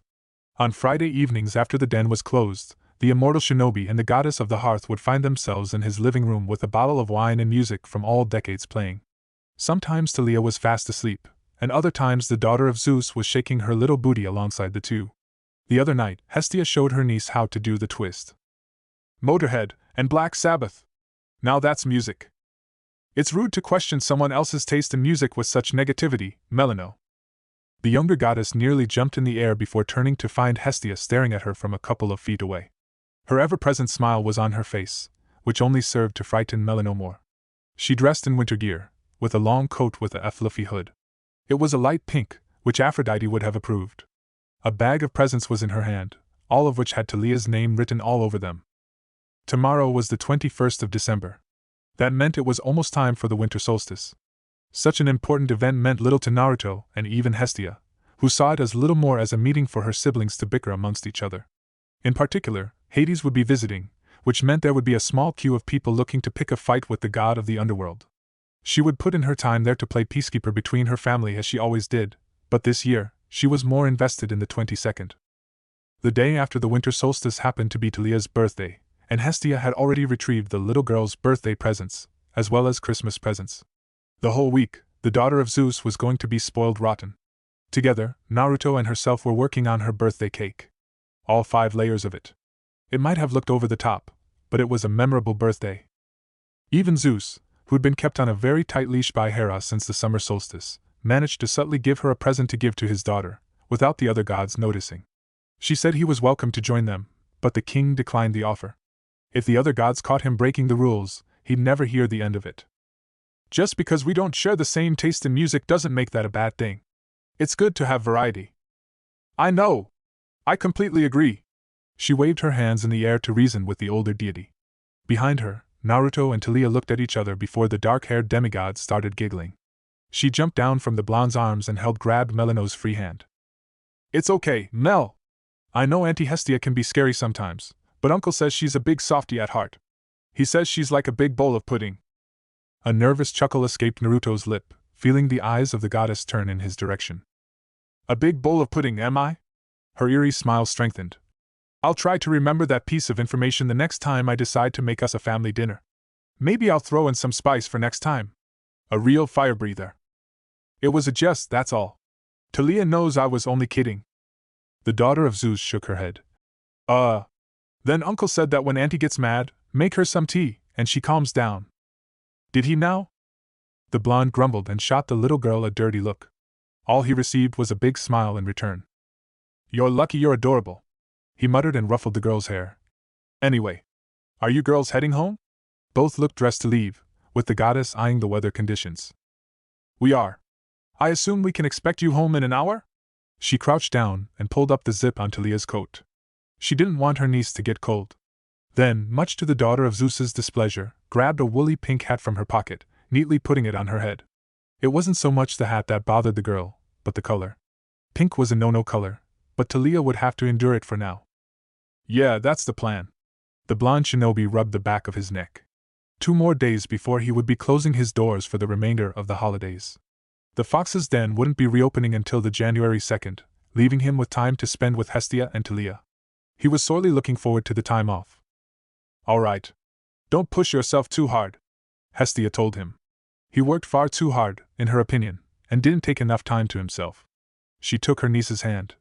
"Come on, sweetie. Let's get your backpack from the office, and we'll head home." "Okay." Chuckling at Talia's eagerness as the pair walked to the back, Naruto turned his attention to the room. There weren't too many people left, most having left over an hour ago. It was doubtful he'd get any more customers. Most people wanted to be with their families since it was so close to Christmas, and he couldn't fault them. Scanning the people, he turned his attention to the young woman sitting at the back of the room with his back to him. If he remembered right, she ordered an oolong tea and a small piece of carrot cake.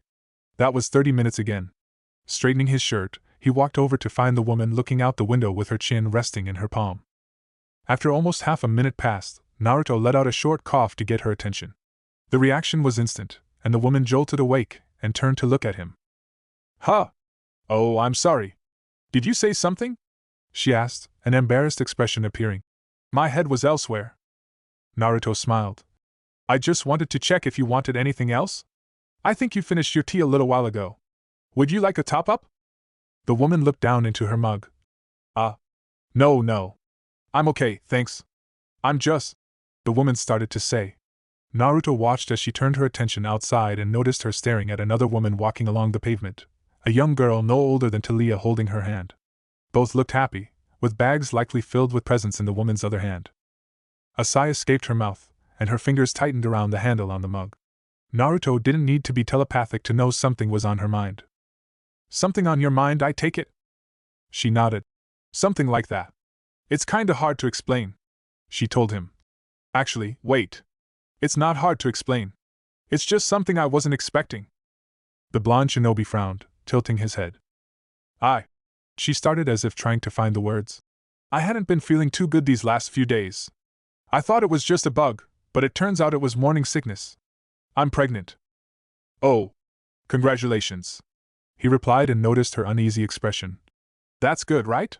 She didn't look too sure. The woman looked down at her mug. "I think so," she said before looking unsure again. "I don't know. Having a baby is supposed to be a joyous moment, you know? It's meant to be one of the biggest moments in a woman's life." She shook her head, causing her dark brown hair to wave across her face. "I'm sorry. I shouldn't be saying all this to someone I don't know." Naruto waved his hands in front of him. "Don't worry. It's good to vent. Keeping it all locked in usually doesn't end well." He held out his hand to the woman. "I'm Naruto. I'm the owner of the Fox's Denver." The woman eyed him for a moment before tentatively shaking his hand. "Sally," she replied and eyed him curiously. "I've never met a Naruto before." "I'd be surprised if you did. It's not a name you find on this corner of the world," he admitted before turning back to the previous subject. "So I guess your pregnancy wasn't planned?" Sally's hand returned to her mug. "Not at all. I always knew I wanted children, but I didn't think I'd be starting so young. I only turned 22 a month ago. Coincidentally, that's when I met him." "The father?" he asked, with Sally nodding. "Have you told him?" "No, though I'm sure he already knows." Sally got a faraway look in her eyes. "Not that I'll ever see him again." She looked back at the blonde. "Our time together was a bit of a whirlwind." "Where is he now?" "Somewhere at sea, I imagine," Sally muttered, her eyes becoming half-lidded, lost in a wave of memories as she remembered her whirlwind time with the father of her unborn child. Naruto went to open his mouth, but her words lingered in his mind. His eyes traveled down to her stomach, where one of her hands rested, gently stroking her currently flat belly. Why did this scenario sound so familiar? A young and beautiful mortal woman. A whirlwind romance. Unplanned pregnancy. Father nowhere in sight. Yep. Definitely familiar. And she said somewhere at sea? He thought, before letting out a low groan, one hand rising to massage his forehead. As much as it could have been a coincidence, the blonde shinobi doubted it. This guy you had a whirlwind romance with? He asked, watching Sally turn her attention back to him. Black hair? Tanned? Neatly trimmed beard and looks like he lifted weights all his life? Has an unhealthy obsession with Hawaiian shirts? If he had any talent in painting, the picture of Sally would be similar to the scream. Her jaw dropped so low it was a surprise he didn't have to pick it up from the floor. Why you know Padash? Never met him, but I've met his brothers. The elder and the younger one. He revealed, running a hand through his blonde hair. My best friend also happens to be his sister, who is currently walking into the room right now. A moment later, Hestia, along with Talia at her side, appeared through the kitchen door, and he wasted no time in ushering them over. If possible, Sally went as pale as a person could go, her face a mask of disbelief and shock as she watched arguably the most beautiful woman she'd ever seen approach their table. Hestia didn't say anything, but as she drew closer, Naruto watched as her attention shifted from him to the young mortal woman on the other side of the table. Her eyes, usually calm and serene, became distant as they trailed down Sally's body until resting on her stomach. Sally didn't move, nor did she react as Hestia's free hand moved forward and hovered over her womb. A shroud of warmth blanketed over her body and watched with nerves of steel as the goddess's eyes grew brighter. Sally, meet Hestia, Naruto muttered, though he had a feeling the young woman was putting the deity's identity together already. It was a wonder just how much she already knew. The goddess of the hearth just stood there for a few moments before retracting her hand. Hestia? Hestia took a calming breath. That idiot is in so much trouble when I get my hands on him. Yikes. I would not like to Poseidon right now. He didn't want to think what the woman would do to her brother once she got a hold of him. Pinching the bridge of his nose, he let out a low sigh and leaned back in his chair. What was it with this family, and their problems ending up on his doorstep? Well, so much for peace and quiet in the foreseeable future. Chapter 18. 4 years later. Are you sure this doesn't feel too small? Naruto asked, leaning against a glass cabinet and holding a slim black book in his hands. He toyed around with it, running his fingers across the smooth leather, feeling the tiny indentations in the material with the tips. Was the old menu really too big for the customers? I thought people liked variety. Behind him, the goddess of the hearth gracefully moved between the tables where customers were enjoying their drinks and snacks. A tray rested between her left arm and her side, coming to lean against the side of the counter with him. Dressed in clothes similar to Naruto's, a white dress shirt with an orange apron tied across the front, the deity had made some not-so-subtle touches in the past couple of years to the fox's den. Truthfully, he was beginning to wonder if it was such a good idea to let her work here. Not that he'd ever say that to her. Naruto, we've been over this. I know, but still. The blonde started, looking back and forth between Hestia and the new menu. I like the old menu. There was nothing wrong with it. An exasperated sigh left the goddess's lips. The menu was growing out of control. You kept adding too much into it, and you weren't taking anything out in return. The old menu, while nice, had grown to the point where Hestia had to put her foot down. When she started working at the fox's den, she originally agreed she wouldn't micromanage the cafe. Admittedly, she did point out a few areas where the fox's den could improve, and the small changes she made had been for the better.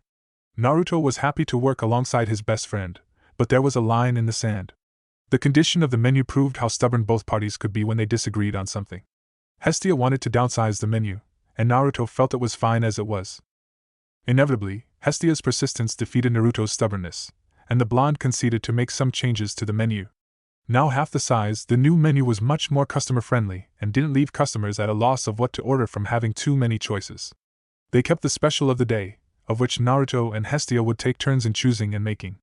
More often than not, the pair would find themselves competing with each other, keeping track of how many were bought and eaten by customers and comparing who got more by the end of the week. They would tally up the result on Sunday, the one day a week the fox's den wasn't opened, and the loser would have to cook Sunday dinner. Yeah, I guess I did, he admitted.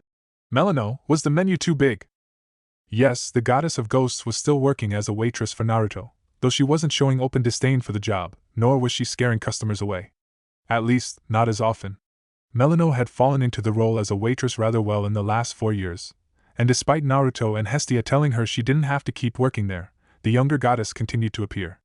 Hades had confided in his sister 2 years after finding out about the blonde he'd dismissed his daughter from keeping watch over him months earlier. She didn't need to be there, but it appeared the reclusive daughter of the underworld enjoyed being in their company. Not that she would ever admit it out loud. The old menu was big enough to be a life raft for someone lost at sea, she replied, appearing amused as the blonde's shoulders dropped. The new one is far superior. Much more classy while remaining affordable to the masses. The customers like it more too. No one wants to read a menu the size of a novel. A triumphant look washed over Hestia's face. Fine, fine. I concede. The new menu is better. That was hard for him to admit since he'd solely create the original, but he'd concede the new one made more sense than the previous. But no more changes, please. I like my little cafe just the way it is. Hestia giggled and pinched his cheek, only serving to get a pout from the blonde. All right, you big baby. No more changes. Thank you. The door to the front of the fox's den chimed open, and Naruto was ready and waiting as someone barreled into him. His clone had dispersed a minute ago, alerting him to their arrival as he found the blue eyes of Talia Grace looking up at him. Hi, uncle. Hello, Talia, he said while patting the top of her head. How was school? The 9-year-old didn't answer immediately, first turning and embracing her aunt, whose arms were open and ready to wrap themselves around the form of her darling niece. The little girl that was abandoned at his doorstep so long ago had grown so much. It was okay, I guess. I have to read chapter 4 of Matilda tonight and discuss it with the class tomorrow. Miss Carter said she'd be asking everyone in the class questions tomorrow, so she'll know if anyone hasn't read it. Then we'll go over it tonight before your bath. Hestia offered, happy her niece was informing them of the work set. At one point, Talia had been hiding the fact homework was set for the class. Mainly when focused on reading. It wasn't all surprising Talia had an aversion to reading. Minds of the demigods that came from her pantheon were wired for Greek rather than English, and caused a great deal of struggle for a demigod of Talia's age. It took years of practice to get a grip on reading in the common tongue of the country. They spoke with Talia privately in the space of their home and promised to help her with her homework, her reading in particular. Okay, Talia replied, shrugging her shoulder, though not appearing happy about it. There had been some tantrums in the past when it came to Talia's reading, but the little girl knew she couldn't get away with anything when her aunt was around. A moment later, another pair of eyes were looking up at Naruto and Hestia. Instead of blue, they were tiny pools of sea green, reminiscent of the Mediterranean Sea. Hi, uncle! Naruto smiled and picked up the small child before plopping him down on the counter. Hello, Percy. The little boy then turned to his aunt. Hi, auntie. A giggle escaped Hestia's lips as her hand smoothed down her nephew's jet-black hair. The son of her brother, Poseidon, looked very much like his godly parent. The same eyes, hair, and even his nose were the same. Hello, Perseus. You two didn't leave your mom behind again, did you? The door jingled, and a voice replied. They did. Walking into the fox's den, Sally Jackson appeared, looking out of breath, likely trying to catch up with her 3-year-old son and his 8-year-old cousin. Percy, what did I tell you about running off? She asked, taking off her jacket to reveal a similar uniform to Hestia and pulled out a black scrunchie to tie back her hair. Not to. And what did you do? Run off. Percy tilted his head to one side, making him look cuter than he usually appeared. Sally's expression softened at the look, as did Hestia's, while Naruto patted his head. Naruto wasn't a betting man, but he had a feeling the young son of Poseidon was going to be a real heartbreaker when he was older. Sally sighed. What am I to do with you? She asked, softly running her fingers through her son's dark hair and kissing his forehead, much to his delight. You're going to stay with Aunt Hestia and Talia while Mommy works. Be good. I will. I'll get my jacket, and then we'll be on our way. Hestia disappeared with the two demigods trailing close behind, with Percy quickly grabbing onto his older cousin's hand. The act was enough to make Naruto and Sally smile. The pair looked more like siblings than cousins. You know, Melano and I can handle things today if you wanted an early night. You look tired, Sally. The brunette mortal waved off the worry. I'm fine. I was up late trying to finish a report that's due this morning. It took longer than I thought it would. A lot had changed for Sally Jackson in 5 years, ever since that fateful meeting during the Christmas holidays. Finding out she was pregnant with the father absent from her life, a job that wouldn't support her financially with a new baby and no family to call on for help, she'd never felt more lost in her life. She'd wandered through New York aimlessly for what felt like hours before eventually ending up the fox's den. Unbeknownst to her, she'd wandered into the right place and met people that ultimately helped her get her life in order. Naruto had been, for the lack of a discretion, a guardian angel to her. She was never religious by nature, but a small part of her felt like some unknown power had guided her to his doorstep that day. He changed her life for the better. Through him, she met Hestia, Melano, and of course, Talia. Said little girl had been a constant presence in her life, as she grew heavy with her son and seemed to find some kind of fascination that a baby was growing in her tummy. Needless to say, some of the questions she ended up using left the blonde a spluttering mess and looked to Hestia to solve the issue. Sometimes the goddess of the hearth came to the rescue, while other times, enjoyed watching the blonde squirm under the gaze of the 5-year-old and her endless curiosity. They were with her every step of the way. They helped her get an apartment near where they lived in the West Village. They gave her a job and financial stability to support her and Percy once her son was born, and even helped her apply for courses at the local community college. When she was away studying for her business management course, either Hestia or Naruto would keep an eye on Percy for her. The blonde even went as far as to teach her some of his recipes, with the goddess occasionally adding her 2 cents in. She couldn't help but wonder how those two had stayed friends for so long. Sally was no expert, but she was sure she sensed chemistry there. Even Melano looked after the pair a few times, though often found her son and his cousin in very precarious situations. A few weeks ago, when she arrived to collect Percy from Naruto's home, she found her son being held by his ankles in the air by Talia while his head was dunked in a fish tank, babbling nonsense to the goldfish. She almost had a heart attack, though her son's grinning face when he spotted her was enough to tell her he was fine. Naruto's hand rested on her shoulder and guided her to the kitchen. "Come on. Let's head to the back and see how well you remember the triple berry Nutella cupcakes recipes." On the building across from the fox's den, perched on the edge of the roof that looked down over the streets, 2 sets of eyes watched the interior with keen looks. One stared inquisitively, while the second looked longingly. 2 birds sat motionlessly, one a beautiful brown feathered owl, the other a hawk of similar coloring. "This is stupid. Why are we even here?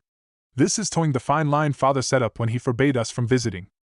SSSHHH, stop talking, or we'll be spotted. I think we both know that's not going to happen.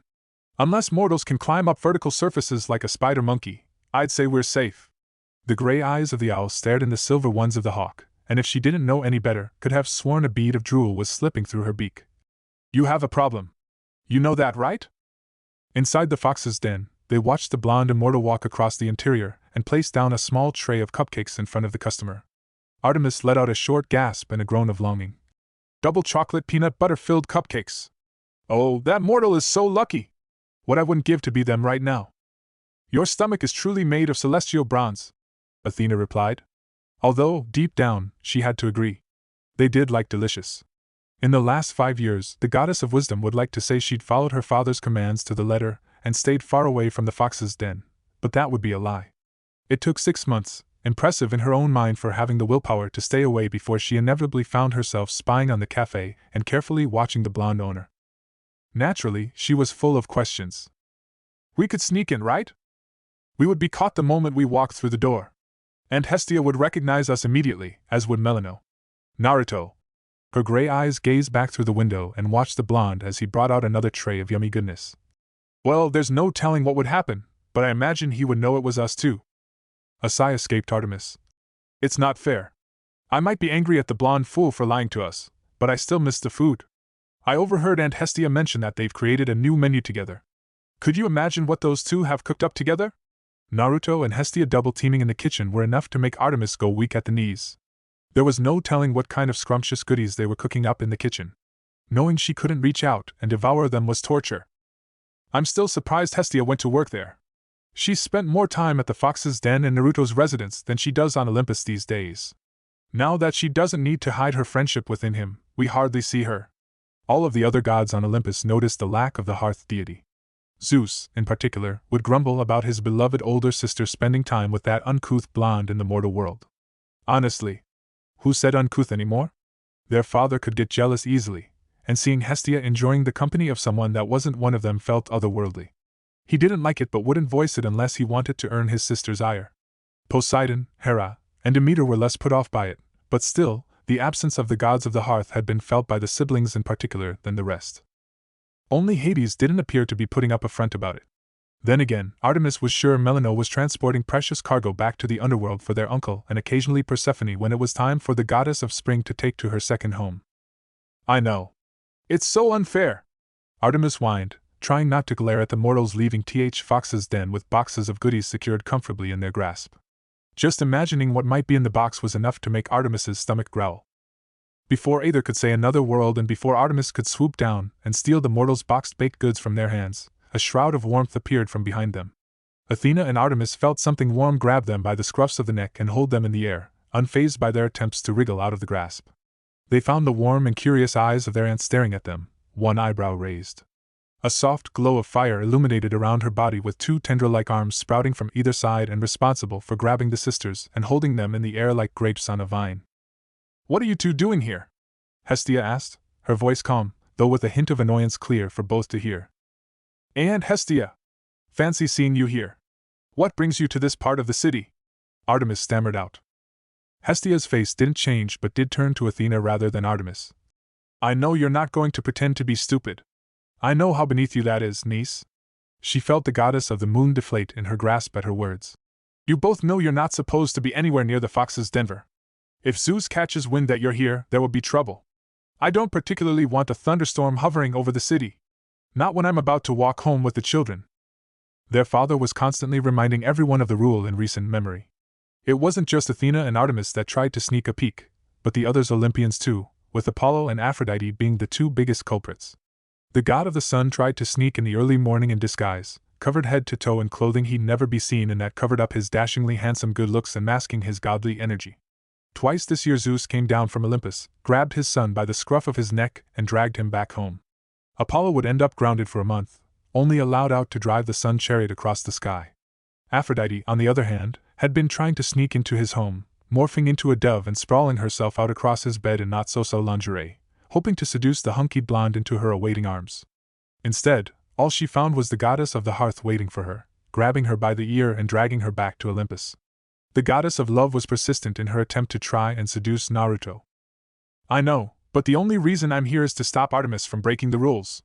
The rules don't state we can't watch from a distance," Athena replied, trying to hold her ground against her aunt but feeling herself wither at the glance she got back. "We're not technically doing anything wrong.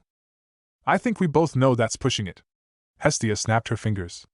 Artemis and Athena both felt their forms shift and return to their normal states. "I suppose I should be impressed you managed to last this long, unlike your brother and Aphrodite." The glow around Hestia vanished. "Don't lump us in with those Bufons," Artemis muttered. Gods, she didn't want to be compared to those pair of airheads. Hestia shook her head and rubbed her forehead. "Go home, both of you. I don't like splitting my essence like this when I'm meant to be watching over the children." Talia and... A look of distaste washed over Athena's face. "Poseidon's boy. I'm still surprised that child and his mother ended up in Naruto's care. It's almost as if the fates are trying to align the paths of the children of the Big Three to him. Well, if there's anything I've learned since knowing Naruto, it's that he has a habit of attracting people from all walks of life. Both have flourished with him around and taking an active role in their lives." Hestia moved towards her nieces and looked down at the shop below them. "He's started teaching Talia to bake, you know. She's quite good at it. We both think she has a knack for it. The daughter of Zeus has a preference for cupcakes with lots of icing. They had to be careful they didn't let her eat too many. Otherwise, the girl would find herself bouncing from wall to wall with the electricity across the block going crazy. The last time she had a sugar rush, all the electrical appliances in their home and the next two homes blew up." "That's nice and everything, but I think there's a conversation we haven't had since news of Poseidon's son became public to Olympus." Athena crossed the arms and hardened the look in her eyes. "Is it wise for Talia Grace and Percy Jackson to be allowed to remain so close to each other when their scent alone attracts the biggest and most dangerous monsters that plague our children and descendants? I have yet to see Naruto's skills in actions and have yet to see how he would handle such a foe." Hestia remained tight-lipped about the capabilities of the blonde. Neither could get their aunt to answer many of their questions, nor the other gods for that matter. Both of them, as warrior deities, wanted to know how well he could handle himself. To be able to put himself between their father and their uncle and walk away alive was a feat in itself. What they had managed to piece together was the fighting capabilities of the old ones. The men of gold that reigned during the era of the Titans were far greater than that of mortal in this day and age, with powers and skills that few could dream of. It would be like something out of a fable or comic book. But he was a man of gold like no other. Someone Gia herself visited to aid the Titans in defeating the Olympians during their rise to power. They knew he was strong, but how strong? Both wanted to learn that answer. None more so than Athena, who hated seeing a puzzle she couldn't solve. To their surprise, Hestia merely smiles and let out a low chuckle. "Trust me when I saw this, sweet niece. There is no one on this planet more capable of fending off the monsters that plague the children of the gods than the man currently teaching Sally Jackson the correct way to make triple berry Nutella cupcakes," Hestia informed. Naruto was an iron wall between Talia and Percy and the monsters that might try to harm them. They wouldn't be able to go over, beneath, around, or through said wall. They would merely be blocked every time and sent to their doom for trying to reach the children. He was a protector. A guardian. "How sure are you?" "I'd bet my essence on it. Every last drop of it." The statement was enough to make the sisters look at one another. "Now go on." Hestia made a little shoe notion with her hand. "I'll keep this little visit our secret, but next time I will inform Zeus. Rules are here for a reason, and I won't always bend them for you. Leave it be." Giving one last smile, Hestia warped away in a swirl of fire, leaving the sisters alone on the rooftop to ponder everything she had said. It was the elder of the two who acted first. "Come on," Athena huffed, grabbing her sister by the sleeve of her shirt.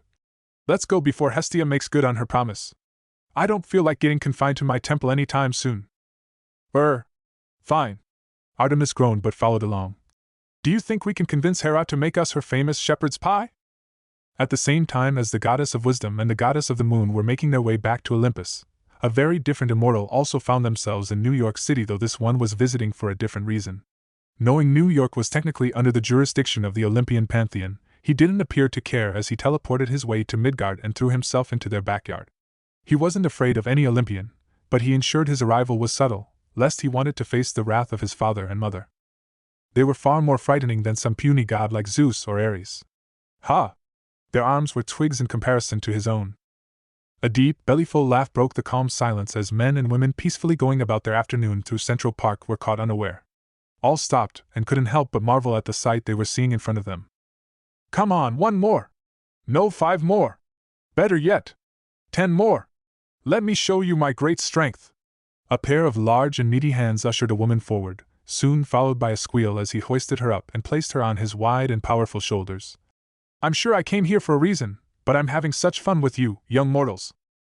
Some laughed at the exuberance that vibrated from the man, while others looked at him as if he wasn't human. Was he one of those strong men that competed in lifting competitions? It would explain the physical strength he was displaying to everyone. He had the body for it, with arms like tree trunks, and standing somewhere around 6.5 feet tall. 4 women sat on his enormous shoulders, 2 on each side with his arms extended out. It looked as if he wasn't even trying, and all 4 girls looked as if they were having the time of their lives, with one being so bold to run her hand beneath his vest. There wasn't even sweat on his brow. His shoulder-length red hair wasn't even sticking to his skin. "You Midgardians are so light! It's like I'm lifting little more than feathers." He tried to usher another woman over, claiming he could fit another one on those wide shoulders of his, but none dared to step forward. "There are none who can match my strength throughout the 9 realms." Just who in the world was this guy? A few more minutes passed before the jovial man appeared to have enough as a look of recollection appeared on his face. Letting the 4 women of his shoulders, he gave one last laugh and eyebrow wiggle before a determined look was on his face. He swept his hand through his long hair before asking, "I'm looking for a place known as the West Village. I'm in search of a man who runs a shop of sorts. He calls it the Fox's Den." He fumbled around in his pocket and pulled out a piece of paper. A crude drawing of a blond man with whiskers was on full display, though it looked as if it was drawn by an 8-year-old, rather than a grown man. "He looks like this." Everyone looked at him funny as they stared at the drawing, though none dared to voice a joke about the man's lack of drawing talent. By chance, one of the girls that were on his shoulder had visited that very afternoon, and was good enough to point him in the right direction. "You're sure?" "Yeah, I'm pretty sure. That's the guy behind the counter." The red-haired man gave a loud laugh and surprised the woman by planting a big kiss on her lips, leaving the woman swooning and baffled at the same time. He was overjoyed and didn't remain for much longer before everyone watched as he took off at speeds that should have been possible for one as large as himself. The last thing any of them saw was the man reach for his waist and pulling up a hammer with a large trapezoidal-shaped iron slab. He waved it in the air as he pursued his target.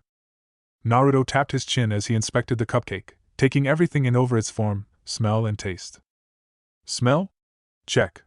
The wave of chocolate wafting around his nose was perfect. Not too overpowering, nor was it too sickly. The ratio was just right. Texture? Check. Nice and fluffy, just how they were meant to be. It didn't want to fall apart with the slightest bit of pressure, and wasn't too hard that it became uncomfortable to eat. The most important part, though, was the taste.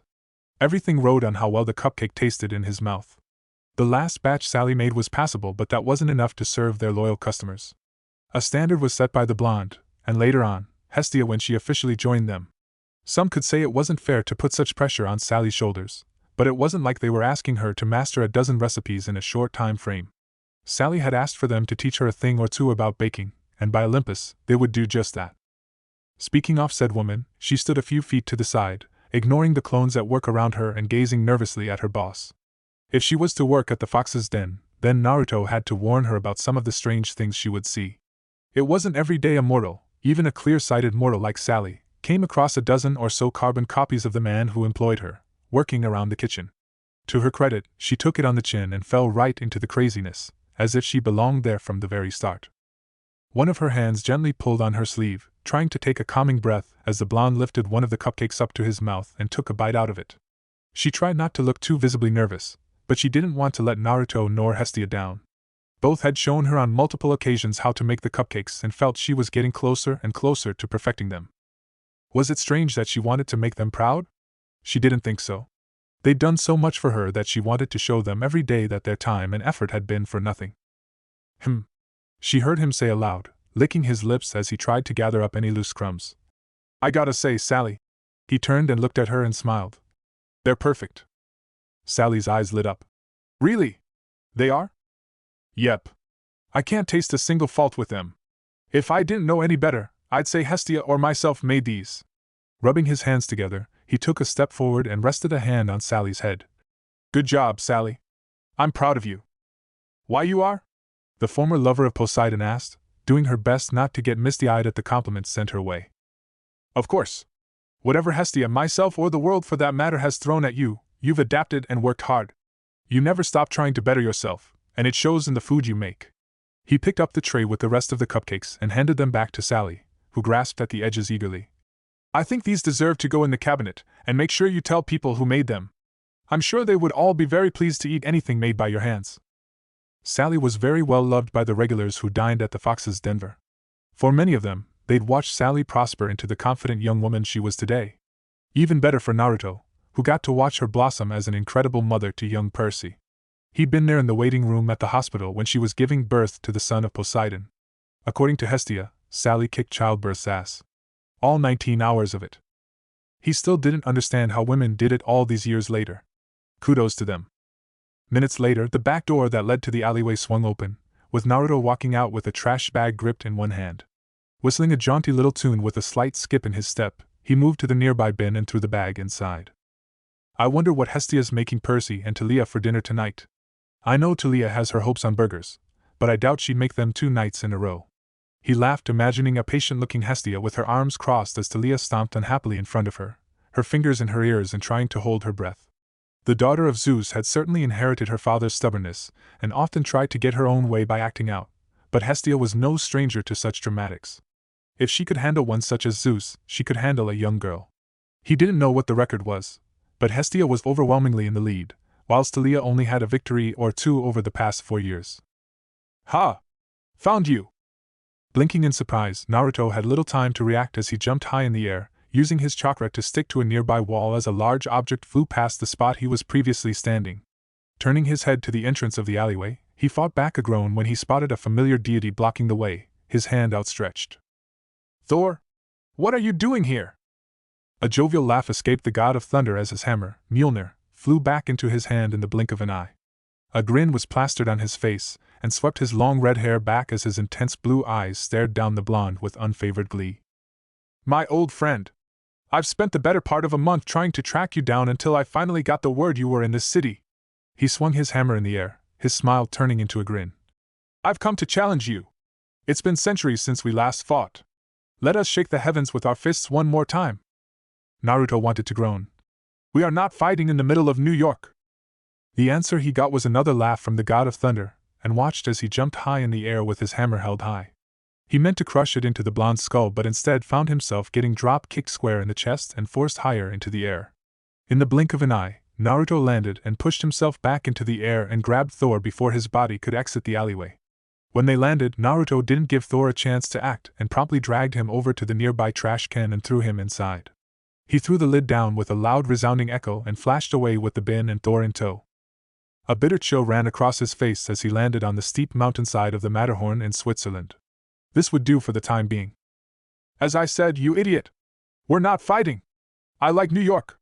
I'm not leveling another city with you! He blinked away, leaving the god of thunder groaning inside the bin as he tried to gather his bearings. Naruto flashed back again. Twice! We did that twice! He flashed away again, returning to the fox's den to hurry his customers home and abruptly close his business for the evening. This was not how his day was meant to end.